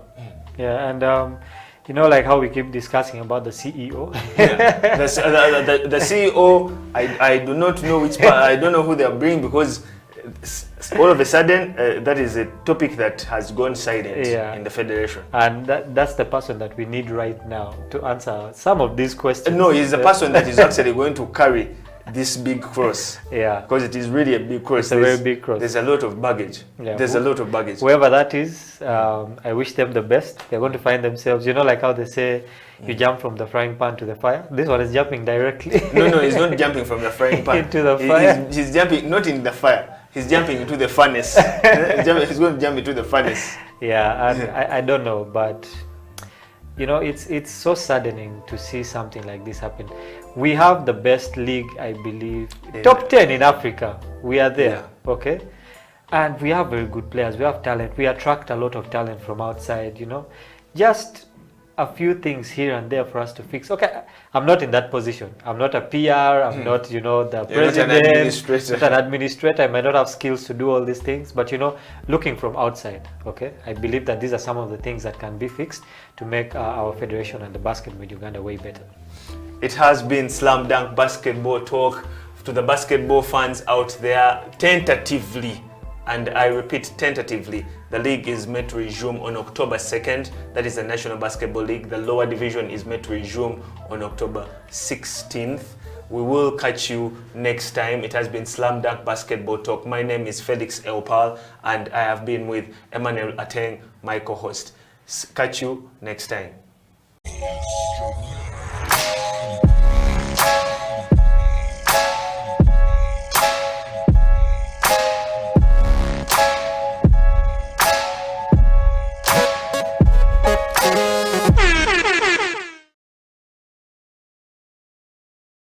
Hello, welcome to this edition of You and the Law. My name is Jonathan Ochom, your host. You and the Law is simply what it is, you and the law. In this show, we try to demystify the law for the ordinary person, make it simple for a teacher, for a lawyer, for a farmer, for a doctor, for a border rider, for a cleaner, everyone in our society. This program touches on every aspect of our lives that relate to the law. Is it marriage? Is it property? Is it land? Is it traffic? Anything that touches on the law will be discussed in this program. Today, we're going to have an interesting conversation that will focus on the institution of marriage. I know most of us have attended marriage functions. Some of us are married. Most of us viewers are married. But what does it mean to be married? How does the law look at marriage?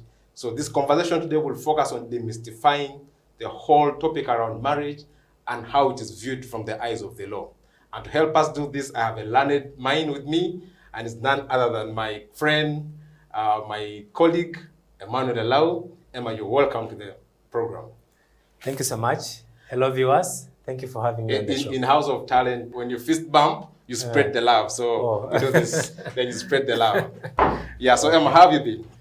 Well, I've been great. Yeah, we're coming in from 42 days of a lockdown. How has it been on your end? It's been quite difficult. You wake up in the morning, you sit around the compound, you look at the time.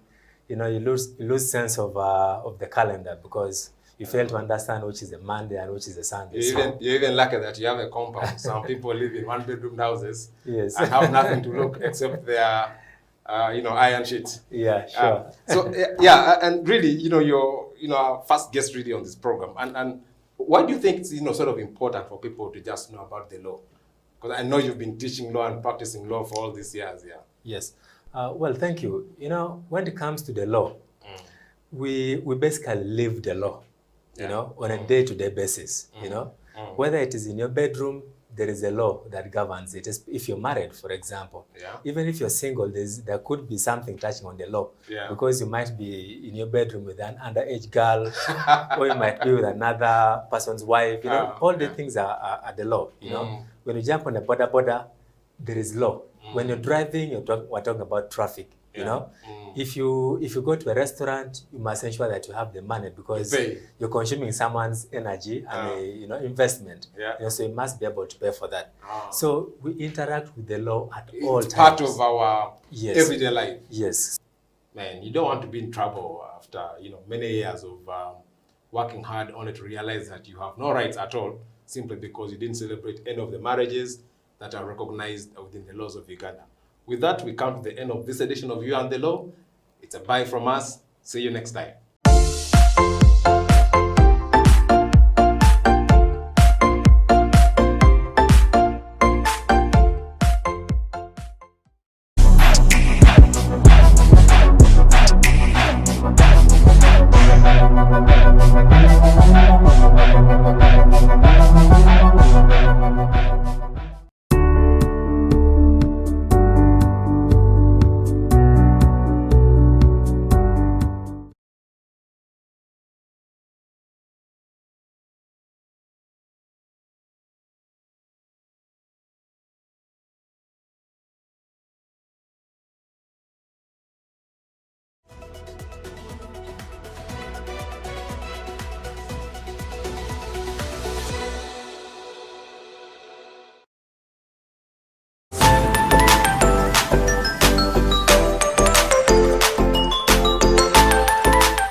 Hello and welcome to the Coffee Break on House of Talent Television. My name is Atengi Manuel. I know it's been a whole week since we've been here, but we're here now.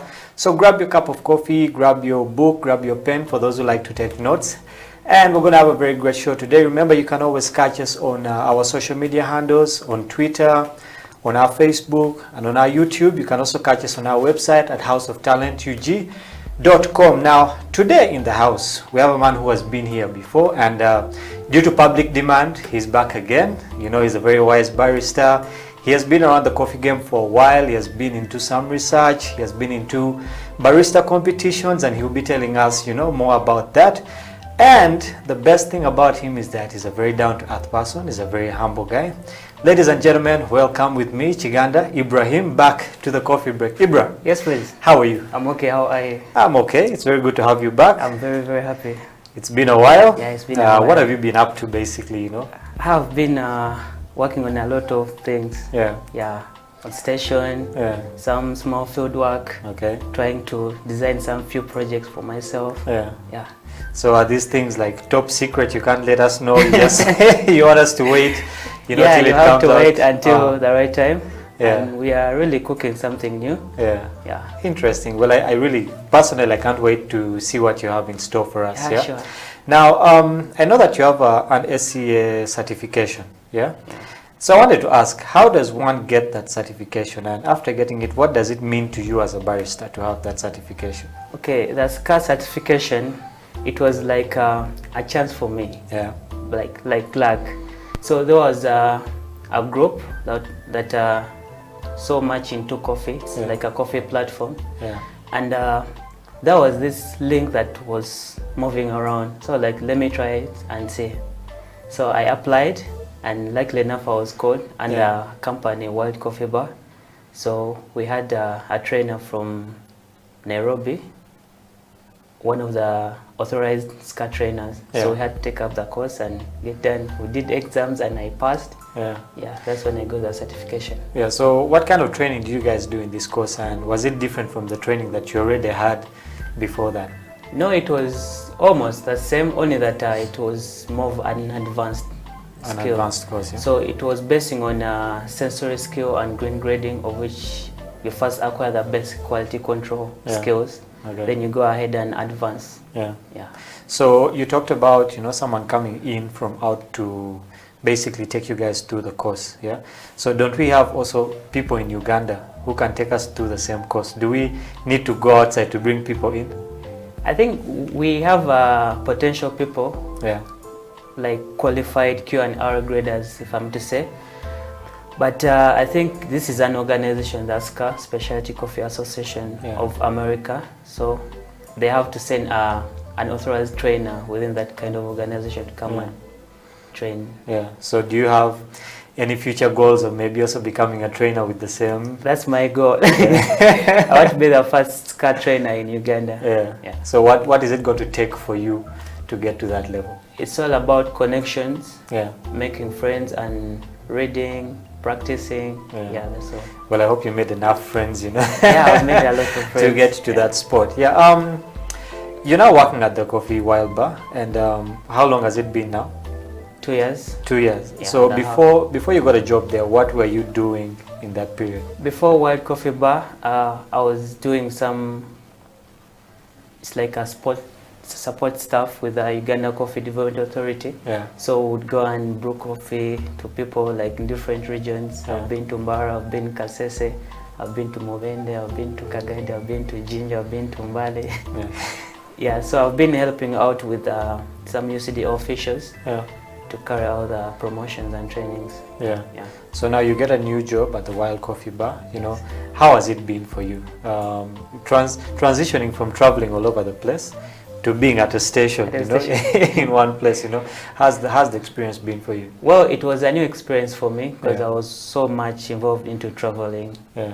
Then I was like, okay, let me see what really happens at the station, because I believe at the station this is where you meet each and every person, Yeah. like in one station. Yeah. Yeah.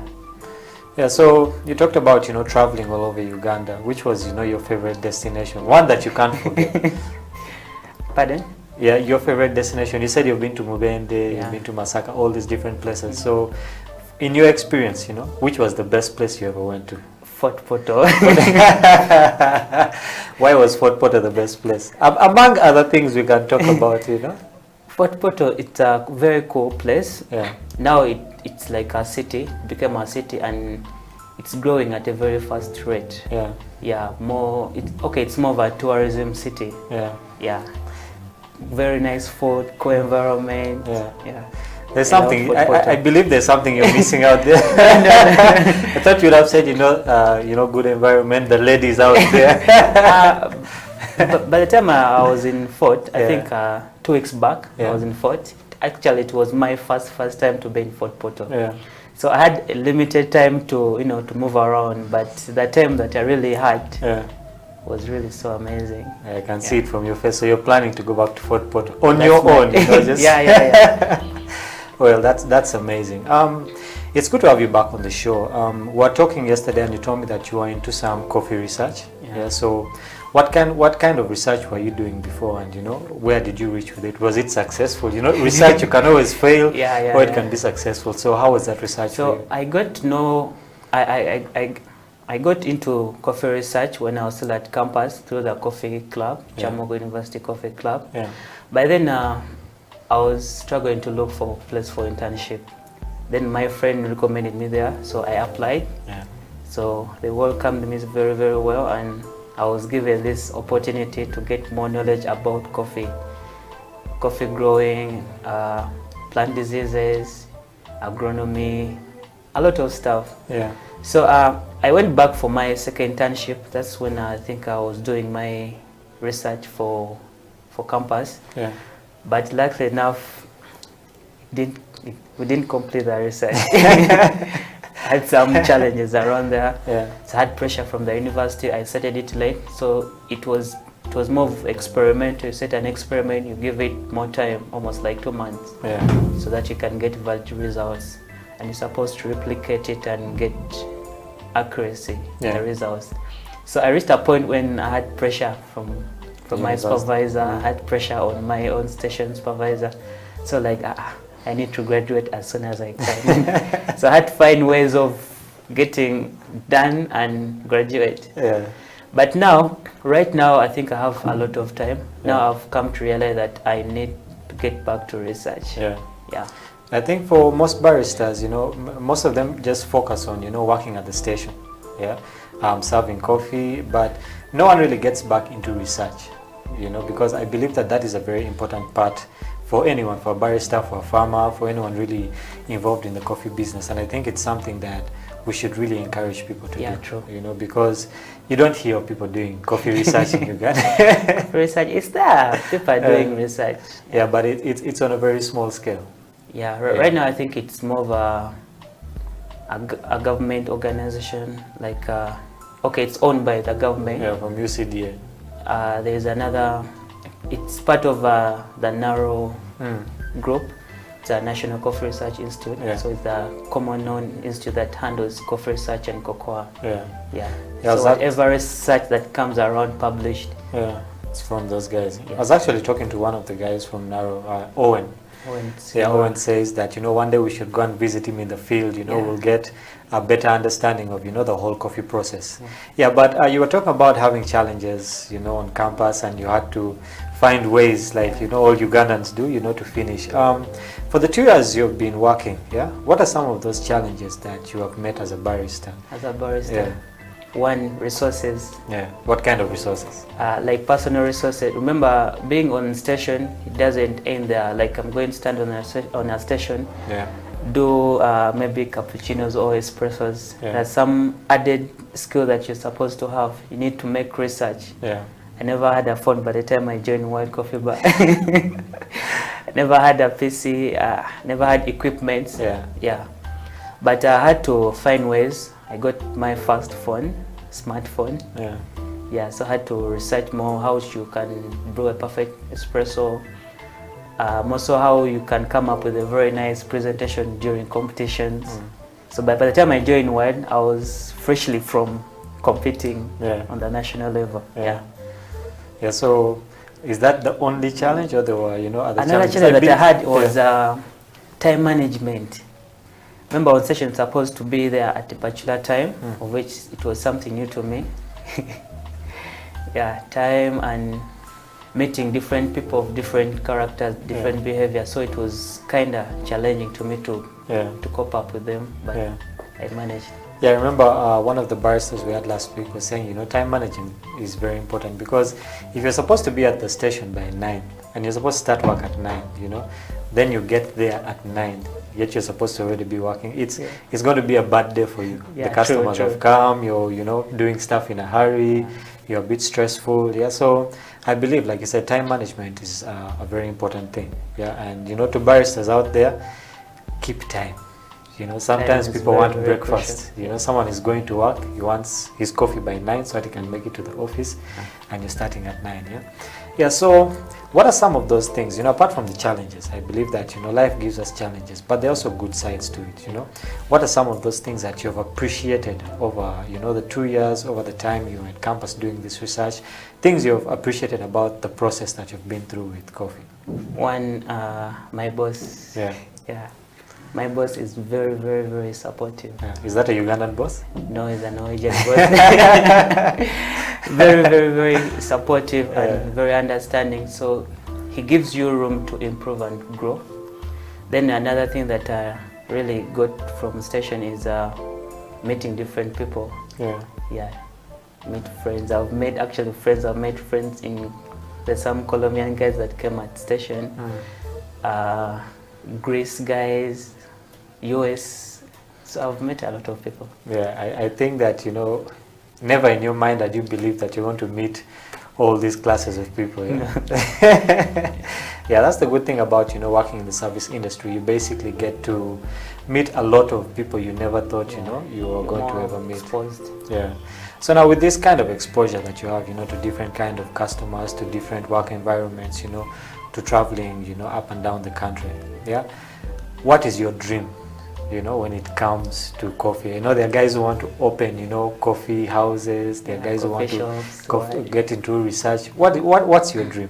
My dream is, one, to be a SCA trainer, authorized, and to also chase for Q&R.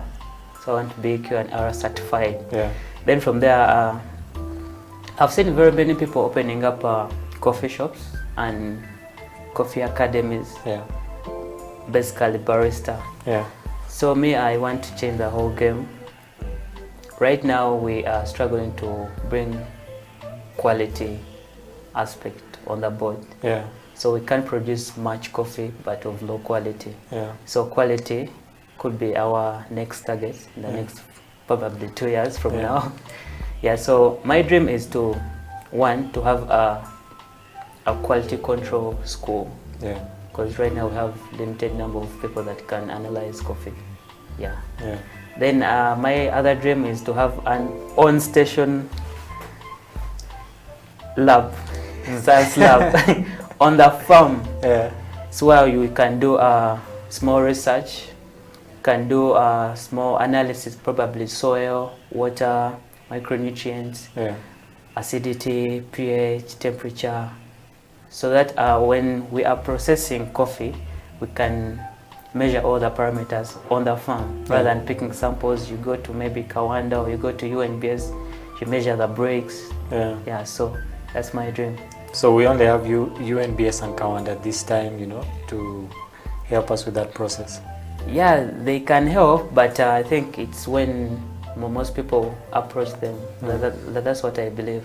Yeah. But if we construct a fully equipped state-of-the-art science laboratory on the farm, it's more easier. Yes. Yeah. So with that plan in mind, okay, what are some of the steps that you're taking right now to make sure that you get there? Because it's one thing having a dream. It's another thing, you know, working towards that dream. So what are some of those steps that you are taking to get there? One, getting done with a certification, both SCA and Q&R. Yeah. So I believe within that process, you're able to meet different people that can support you in the other way around. Yeah. Then can also liaise with with the national bodies, Yeah. like UCDA and National Coffee Research Institute. Yeah. Yeah. Okay, that's interesting. Well, ladies and gentlemen, we're going to take a break right now. But before we go for the break, when we come back, we'll be talking about how the different stakeholders in the coffee business can basically help to improve the business. We have with us here Ibrahim, who will be telling us this. Very wise guy, very down to earth. We'll be right back after this. This is the Coffee Break on House of Talent Television.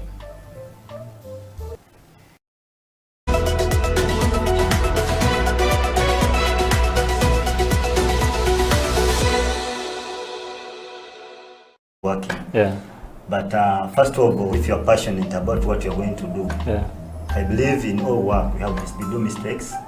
So my first experience at work was when I reached at work. You know, you have to be confident when you're doing something. Even if it's wrong, in our industry, you have to be confident. Once you're confident, you give support of it. Yeah. So my first cup to make was for a customer, and I made a mistake on it because the waitress came and gave me a cappuccino single. I said I made it and gave it to her. Then she told me, no, the guest wanted a flower on it. I could not make a flower. So I said, what I've given you is what is supposed to go. I cannot make another cup of coffee. Yeah. Please take that to a customer. If he calls me, I'll explain why. So that's how I started. Yeah. But to me, when you love what you're doing, even when you make mistakes, still you will support that mistake and it will go out. Yeah. So I have love for the coffee, for the industry. I have love for what I'm doing, and when I'm on the station, trust me, I don't want anyone to disturb me. Even if you are the boss, once I'm in my bar, it is my turn. It's your I area. wait for my shift to get done, then you can bring me coffee. Interesting. If you're watching us, this is House of Talent, the Coffee Break. We are having some fun with Isaac and Charles here. You know, Charles telling us about his first experience, and he was supposed to make a certain cup of coffee, which he did not do. But these are the different experiences that we have. So if you're a barista and it's your first day of the job, relax. You got this. Have some confidence. We have you here at the Coffee Break, and we're going to take a break right now. But when we return, we still have that part of we're going to brew a cup of coffee, which I believe is going to be very tasty. And we'll also be talking about how can we set up a successful coffee business, which I think very many people are trying to get into right now. So we'll take a break right now. This is the Coffee Break on House of Talent Television.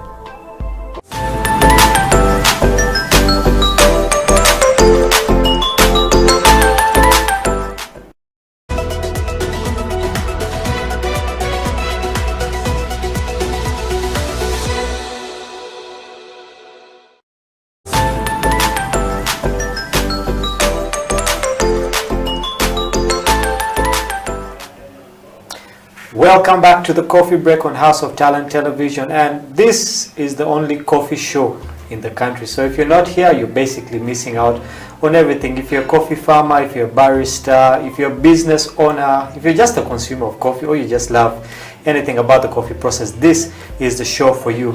Before we went for the break, we're talking to Ibra about his experience, you know, where he is, where he started from, you know, the different places he has visited in Uganda. And coming back to the show now, we're going to get into the time of where we talk about, you know, the different strategies that the different people in the coffee business can help to improve the business. Basically, the baristas, the farmers, the owners, UCDA, NARO, everyone who's involved in this process. Why is coffee in Uganda still, you know, at a very low state, yet we can actually boost it up? Well, Ibra, welcome back to the show. Thank you. Coffee in Uganda, you know, it's very amazing that Uganda actually exports a lot of coffee. Yeah, it exports more coffee and less is consumed. Yes, less is consumed here. Okay, which means there is a gap or a loophole somewhere that we are not really taking the best of. We're not using. Yeah, and I believe that we always need to improve the coffee business. Okay, so there are different stakeholders. Like I said, you have the farmers, you have the baristas, you have the roasters, you have the business owners. You know, all these groups of people. Right, and I believe that each one of them plays a very important role in what they're doing. Okay, Yeah, true. So we're going to start from the basics. Okay, how can a farmer play their part? Okay, to improve this coffee business, especially in Uganda. In Uganda, right now, what I've realized, we have very many farmers, and more are still coming up in coffee farming. And their major part that they should play is growing the coffee, taking care of it, then following all the rightful procedures to manage the garden, harvesting the most important thing, processing up to drying. Yes. Well, the farmers in Uganda basically, you know, local farmers. Yeah, some of them are our fathers and our grandfathers, and they haven't really, you know, studied anything about coffee. Well, they basically got the information from their fathers and their grandfathers and say, you know what, this is what we do. They grow coffee just like they would grow maize or anything else, okay? They don't have all that information. So how can these farmers get information that will basically make their yield better and, you know, the type of coffee farming would actually grow? How can they get that information? So this is one way actually I've realized, since we have now other participants in the coffee value chain, I'll talk about the government itself, because it's one body that's trying to encourage farmers to grow more coffee, because we have a target to hit. So I'll talk about the UCDA, which is the main body that oversees coffee operations in Uganda.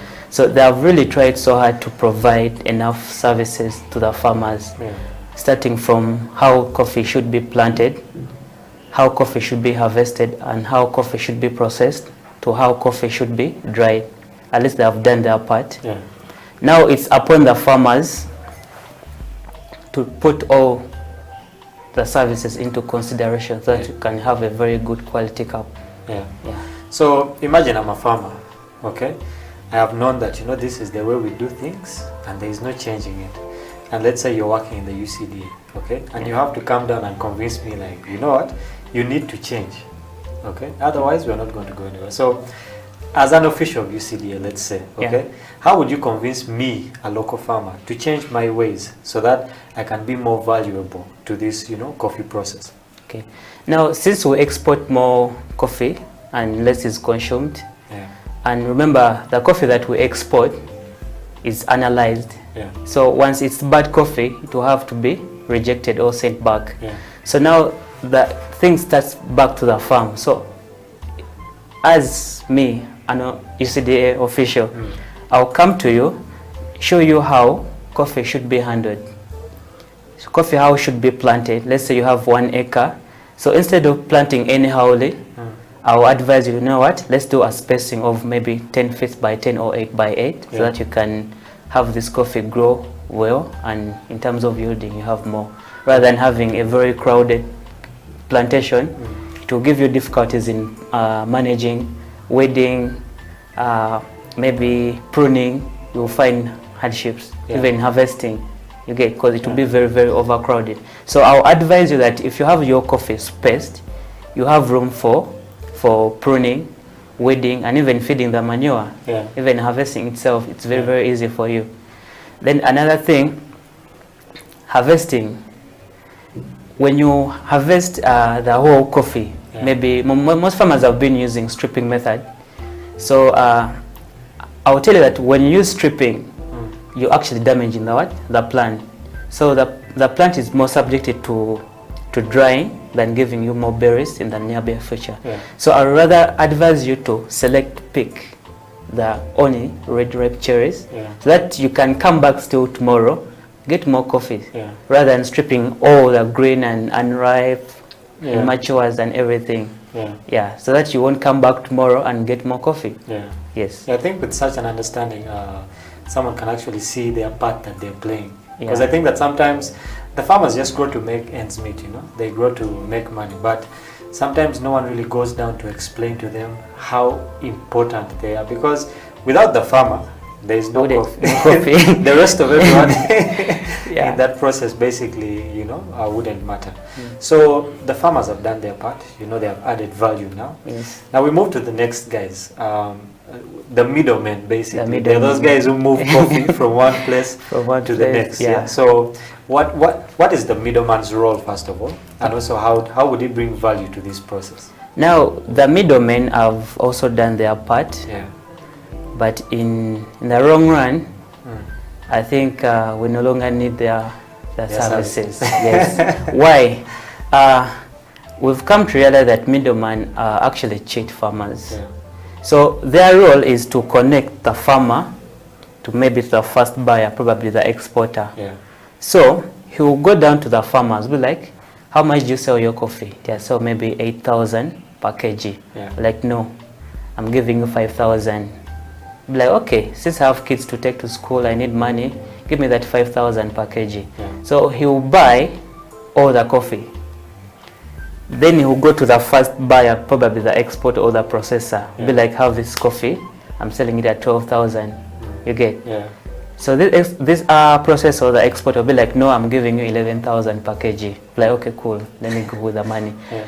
So you can see the difference between 11 and 5,000. So Yeah. there is a difference of 6,000 Yeah. profit. That's Yeah. very, very much. More than 100%.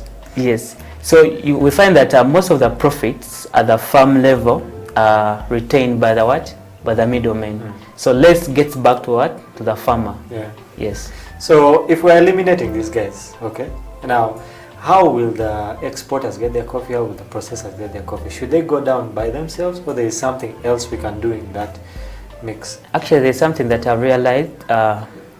Most exporters have started working together with farmers. Yeah, they go straight to the farmers. They get a certain amount of coffee and they process it. Yeah. So they pay them still enough money. Yeah. But in the wrong one, there's something lacking between the gate. Yeah. Yeah, so, okay, now we have the farmers, we have the middlemen who we are going to slash out anytime from now, because basically they're cheating, you know, the farmers.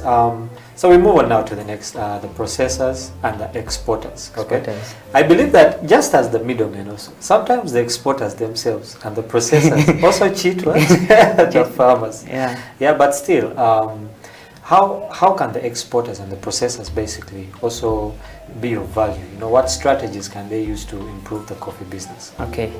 The processors, mainly their main role is to add value to the fresh harvested cherries. Yeah. One, they select out the unripe and the immatures so that they can remain with only red ripe cherries for quality aspects. Then they go ahead and follow different processing technique, whether washed or natural or semi-washed, until they get the final product within the primary processing stage. Yeah. Okay, so then this is where the exporters now come in to take dry coffee, either in green beans or in dry cherry or dry parchment. Yeah. Then the exporter, because what I realized, most exporters do have secondary processing facilities. They have the hullers, commercial hullers. Yeah. They have graders. They have gravity tables that can select out less denser beans from heavy beans, small beans, then the colored beans, blacks and everything. Yeah. So they also play a role in grading the coffee to different sizes, to different grades. Yeah. Okay. So now the processors, the exporters have done their job. Okay. So we keep moving on up in the chain. Okay. Now it goes, let's say, to the coffee shops. Okay. These guys have done their part. They have moved it. Okay. Let's forget about the one being exported. Okay. Let's think about the one being used in Uganda. Okay. So we have the CEOs or the owners of these different coffee shops who basically have the role of getting the coffee from where it is to their coffee shops. Okay, and they play an important role, because without them the process would have stopped at a certain point. There would be no consumption, you know, of the coffee. So what part do the CEO play here, and how can they use their position as the CEOs, as business owners, you know, to also improve, you know, the coffee business? One, I'll talk about the coffee owners or the secondary processing facility owners. One thing that I've done is to provide employment opportunities to the youths. So when you move into those facilities, you may find most of the workers are youth. So at least they've played their part to provide jobs to us. As the baristas, we have the roasters, we have the quality controllers. Yeah. Yes. Okay. Well, we're going to take another break. We've been talking about how basically the different stakeholders in the coffee business can help to improve this business in Uganda. We have talked about the farmers, we have talked about the exporters, and coming back to the show after this break, we'll be talking about the role of the baristas, because I know the baristas, we are very many, yeah, and the roasters. So we'll take a break now, grab a cup of coffee, and we'll be right back. This is the Coffee Break Show on House of Talent Television with me, Emmanuel.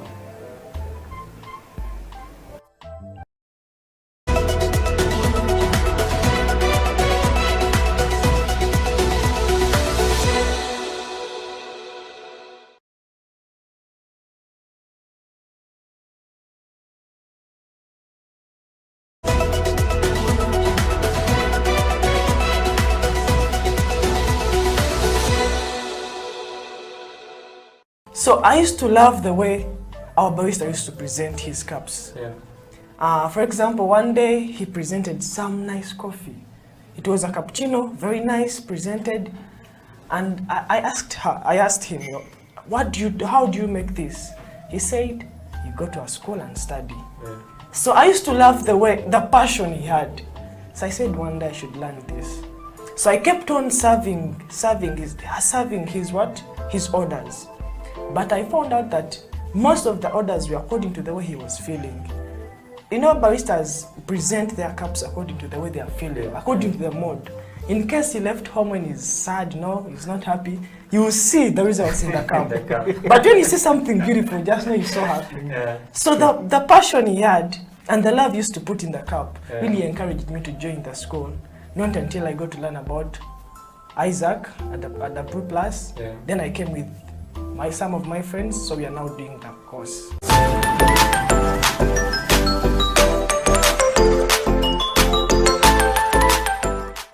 Young people at the moment are struggling to understand the older generation because times have changed. Technology has come in. They have moved on. Yes. We're the ones sitting back and wondering, what is my child on to? TikTok has surpassed WhatsApp. The other one I call, I never call it Facebook, it's Bookface. Why are you on Bookface? Dad, it's Facebook. Yes.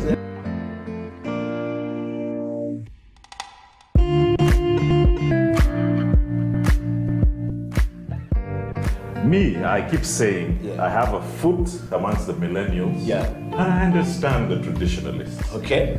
There's a song in the 60s, by the way, and in the 90s, 70s, where they're like, parents don't understand. Yes. Remember Prince? Yes. Prince.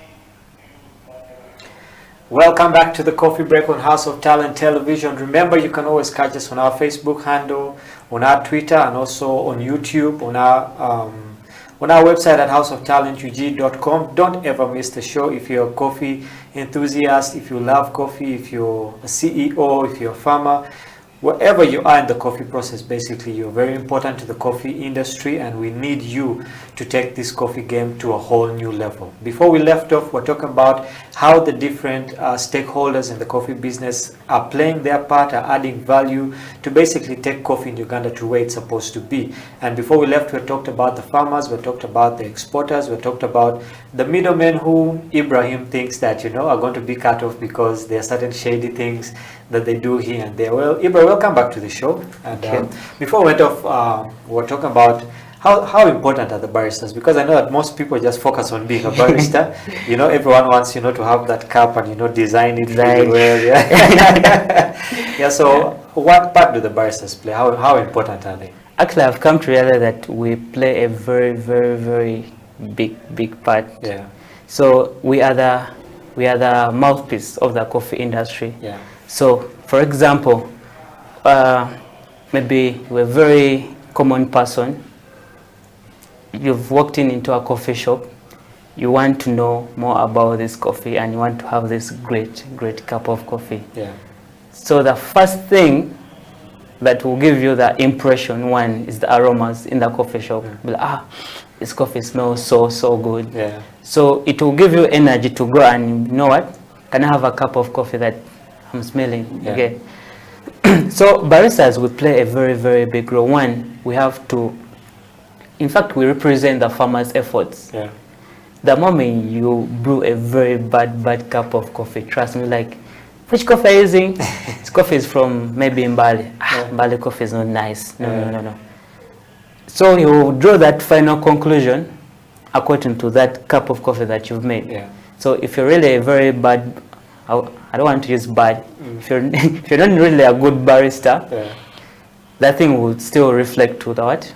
To the cup. To the farmer. It'll be like, farmers in a certain said in a certain region, they have bad coffee just because he had a very bad coffee from a coffee shop. But we are using coffee from what? From that region. So we are the mouthpiece. So we speak for the farmers, we speak for the coffee. So if someone, let me say a Brazilian gentleman moves from Brazil to Uganda just to come and have this coffee experience, and he luckily enough finds a very good barista, explains more knowledge about the coffee that he's serving, and goes ahead and deliver a very nice coffee cup. So this Brazilian will be like, wow, Ugandan coffee is very nice. You get, just that impression has given him that Ugandan coffee is far better than maybe the Brazilian, of which we are. So we play a very big part. Yeah, so I know that in most coffee schools, everyone has to be a barista, basically. And I believe that it's a very good thing. And like you said, you guys are the mouthpiece to the process, you know. It's like how people work in the kitchen, they cook and everything, but the food has to finally come out. You know, and when the food comes out, people will test it and, you know, they will judge, you know, the process. And I love how you say that, you know, when someone tests a cup, you know, they will think about where it came from. Okay, so they will grade those people based on what? On that they're cup. testing. And sometimes it's, if I don't want to say a bad cup of coffee, but if the cup is not that good, okay, basically it might not be from where it's from. It might just be the barista who didn't do it well. So baristas really need to step up their game. But now the last person on this chain is the consumer. Okay. And I know that consumers have high demands. Sometimes they'll enter a coffee shop and they'll tell you to make them a drink you've totally never had. So how can these consumers also play their part in making this process really good and easier also, you know, for the other people in the process? So one thing I want to tell all the coffee consumers out there, when you're buying this coffee, don't buy it just because someone is buying it or someone is taking coffee. When you buy a cup of coffee, just know that you're impacting a lot to the farmers. So every coin that you give in to buy that pack of coffee or that cup of coffee, you're helping a farmer. Okay, so one question I always like to ask, let's imagine you're at your station, okay, and this customer walks in and they order a drink that you've never heard of, or they saw it somewhere and they want you to mix, and you know, because you can't do it for them, okay, they get a very bad attitude, you know. So as a barista, how do you handle such situations with such customers? Because interpersonal relationship is very important. Okay, so how would you, as Ibra, handle? I've come and I'm shouting at you, you know. How would you handle that? So basically, we have qualities or rules that govern baristas. Most baristas do not know them, but I personally, I got to know them. When you're supposed to be calm under pressure, however rude that client is supposed to be calm. For example, you know, there's a customer care attendant, Airtel and MTN, the way they answer the phone calls, however rude you are, they will always stick to their professional demeanor. Be like, hello sir, how can I help you? However rude you are. So that's the same thing that we baristas are supposed to do. I happened to get a I think he was a white. I didn't know which country he was coming from, but this person was very, very rude. Very rude. Yeah. So I had to be like very polite, very calm. And you know what? I can't do this. I can't do what you're telling me to do because I have no idea about it. But I can do for you something related to it. Yeah. So we had a menu item that was close to what he was asking for. So I made it very, very nice. So I gave it. I was like, wow. This is actually the best. So the person who came in like quarreling and very rude, we actually became friends. Yeah. Yeah. So we are supposed to be very, very calm under pressure. Yeah. Very polite. Yeah. Interesting. I like how you compared it to being a customer. Yeah, yeah. Because sometimes we call those people, you know, we're always Yeah. shouting at them. Yeah, but I believe that as a barista, basically, you're not only representing the people in the process, but you're also representing the shop where you're working, Yes. the coffee shop. Because if one customer has a bad experience, okay, and word of mouth moves around and they say such and such a coffee shop doesn't Ugandan have... baristas are you see displayed. that? Yeah. So it basically affects everyone Yeah, in the yeah, yeah. process. Yeah, but yeah, for the baristas out there, always remember that you should be on top of your game when you're dealing with people. You should be very courteous. You should be very calm because situations are going to push you into the corner, and you need to handle these situations because at the end of the day, you are serving people, and whatever you do will not only affect you, it will affect the coffee shop, everyone down the process. It will affect this coffee break show. Yeah, you know, yeah. everyone will have a bad attitude towards coffee. There's another thing that really came into us baristas. Yeah. We associate with different people of different color. I happen to be one of the victims. Yeah. So the way we treat whites should be the same, the way we treat the blacks. Yeah. Yes, I happen to be a victim. I was at the coffee shop. So a white lady came in. So I gave her full attention. So I was like, what's going on here? Yeah. Aren't we clients? I realized that actually it's very, very bad. We should treat everyone the same, whether white or black, whether female or male, whether young or old, should treat them equally. Yeah. There's that good customer experience that has to be general for everyone. Yes. Yeah. Well, the best part of the show always, this is the part that people wait for. We're going to get into brewing a cup of coffee now, but as we get into it, you told me that you've been in different competitions, barista competitions. Yes. Yeah, and sometimes you've come as the third overall. Yeah. Sometimes you've come as the second overall. Second, yeah. So where are these competitions held, first of all? Yeah, and how does one get into them? So there's always the main body that organize competitions. That's the Uganda Coffee Development Authority. So basically barista competitions and cup testers championship. Yes. So one can get involved into, in case they run an advert that we are holding a competition, just having how best you make your coffee. So there's always the best espresso of the year, there's best signature, best cappuccinos. Yeah. Well, best female barista, best male barista of the year. Then another thing is creativity. That's where the signature drink comes in. How creative you are to develop a very nice signature drink. Yeah. Yes. I think one day we should have you back and just have you make for us a signature drink. You can go back in the lab and make like 10 of those things and come back. Well, we have reached to that part of the show where we get to brew a good cup of coffee, and I'll hand it over to you because this is your part. So what we usually do is just take the viewers through what do we have here, what type of equipment are we going to use, what type of coffee are we going to brew, because there's certain people at home there who usually want to take it step by step by step. So I'll hand it over to you to just take us through what we're going to brew today. Okay, so in front of us we have it's a new equipment. It's actually it's my second time to use it. Why am I using it the second time? Because the first time I used it, it was so interesting. So it looks fancy. It does. But it's a very, very nice equipment. It's called a carafe.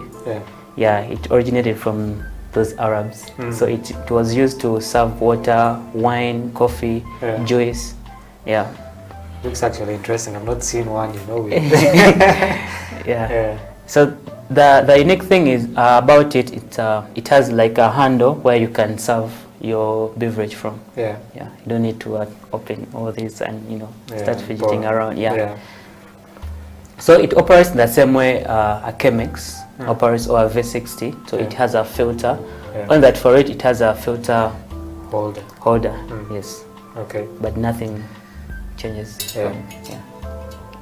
So going to brew our coffee. This is my signature blend. Yeah. Hand grinded. Hand grinded. So it's a blend of honey processed coffee from Sipi and washed bourbon variety from Burundi. So I want to get the better of both worlds. One from Burundi, one from Uganda. Okay. Everything all combined. This is going to be interesting. Yeah. So if you're at home following us, just follow into the process, get your coffee, and right now we're at the level of, we're just putting the coffee into the filter so that you can basically, start the process of our brew. So you level off, and enough you don't have a weighing scale, so you can still brew the coffee. I think by now the people who have been watching, you can basically, assume how much coffee you need, Yeah. Something that is very important, remember to always, when you're pouring your water, don't pour it just like you're pouring tea. Yeah. You have to pour it in a swirly motion so that, the water can reach every, part of the coffee. Yeah. So I think this one takes a shorter time to brew. Yeah, like 3 minutes or 2.5 minutes. 2.5 minutes, yeah. Okay.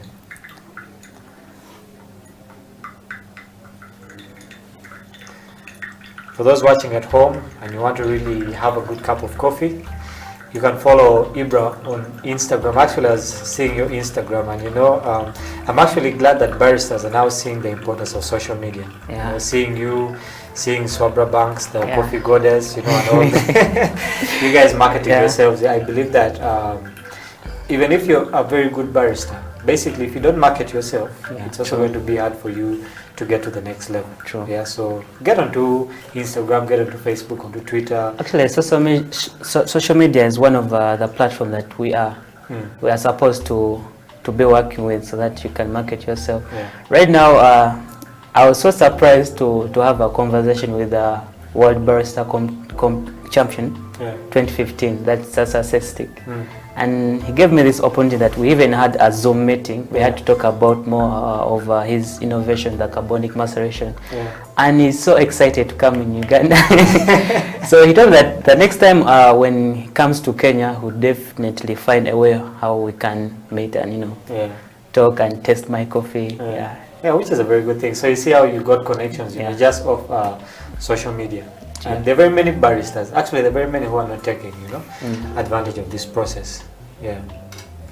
It looks like a very good cup of coffee that, we're going to be having today.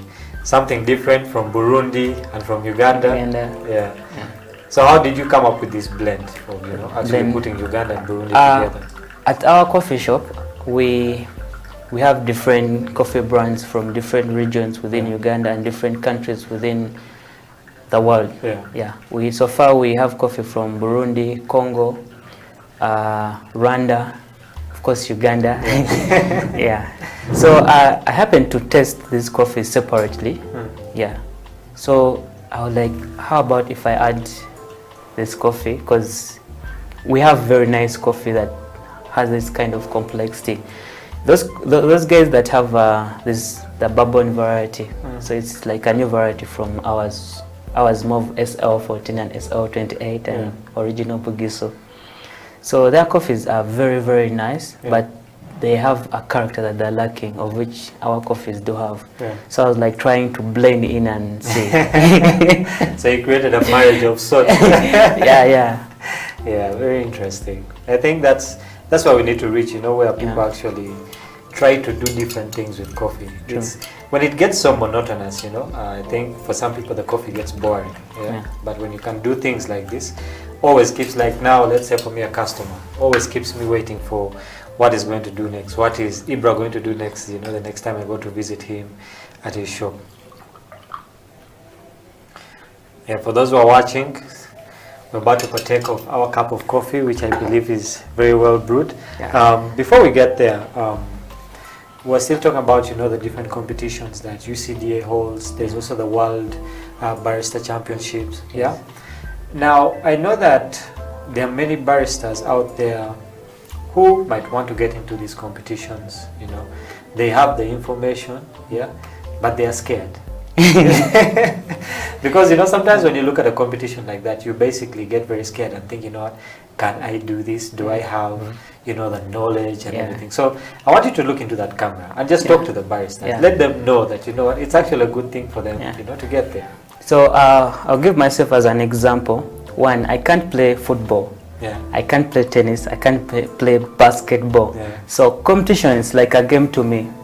Yes, you get onto your nerves and get scared, you even shake. But one thing you need to know, this is a learning process. Don't fear to compete. Show what you have. You never know, the next time you might actually upgrade. Yeah, there are a lot of things to learn in a competition. Like, for example, myself, the way I started to compete in 2017, it's not actually the same way that I can compete right now. Yeah. It's totally different. Yeah. So you get to learn more things in the competition. Yeah. Yeah. And the last question before we go, because our time is fast spent. The coffee business, okay, is male dominated, okay, and you rarely see very many ladies visible in the process. Let it be farming, let it be being a barista, let it be being a CEO, okay. Yes. So why aren't women, you know, that involved? Why aren't ladies that involved in the coffee business? Is that a matter of these things are for men? Is it fear? And how can we get more of them involved, you know, in the process? I think this. I think most female feel like being a barista is more of a male job, or being a farmer is a male thing, or being a quality controller. Yet they don't know that there are the perfect people that we are looking at. So we want to bring this gender equality into the coffee business. I would thank this the International Women Coffee Alliance. It has really done a very good job to encourage women into the coffee business. When you look at coffee farmers or coffee processors, most of them are women. Yeah. When you look at the quality controllers, they say that women are the best coffee testers. Why? Because they're very subjected to spices when they're cooking. They get a lot of flowers from us. So they test a lot of things, ice cream, yogurt, sweets, what. So they are good cup testers. Yeah. Yes. So most of them should actually, you know, take opportunity. Yeah. I would actually encourage all the female to participate in the coffee business, whether owning a coffee shop, whether analyzing coffee, barista, farming. Yeah. We really need them. Well, if you're out there and you're a lady and you're thinking, you know what, you have no part to play in the coffee business, you're very important and you have a very big part to play. So take up the mantle, you know, encourage other ladies, encourage the young girls. And for the men out there, don't step on the ladies as they're coming up in the coffee in the coffee business. You should actually encourage them. Well, we have come to the end of our show for today. Ibra, I just want to thank you for, you know, being on the show. Yeah, thank you very much for this opportunity. I'm really very happy. Yeah, I believe that, you know, it's not the last time we're going to have you here, you know. We're always going to have you back, you know, because I believe that as time goes, you know, you grow in knowledge, and this is the kind of knowledge that we have. So you've been on the coffee break with me, Emmanuel, and Ibra. Catch us again next time. We'll be talking to someone else, and if you want to know who that is, well, you'd have to tune in next time we are on. This has been the Coffee Break on House of Talent Television. My name is Ateng Emmanuel. Till next time, have a blessed day.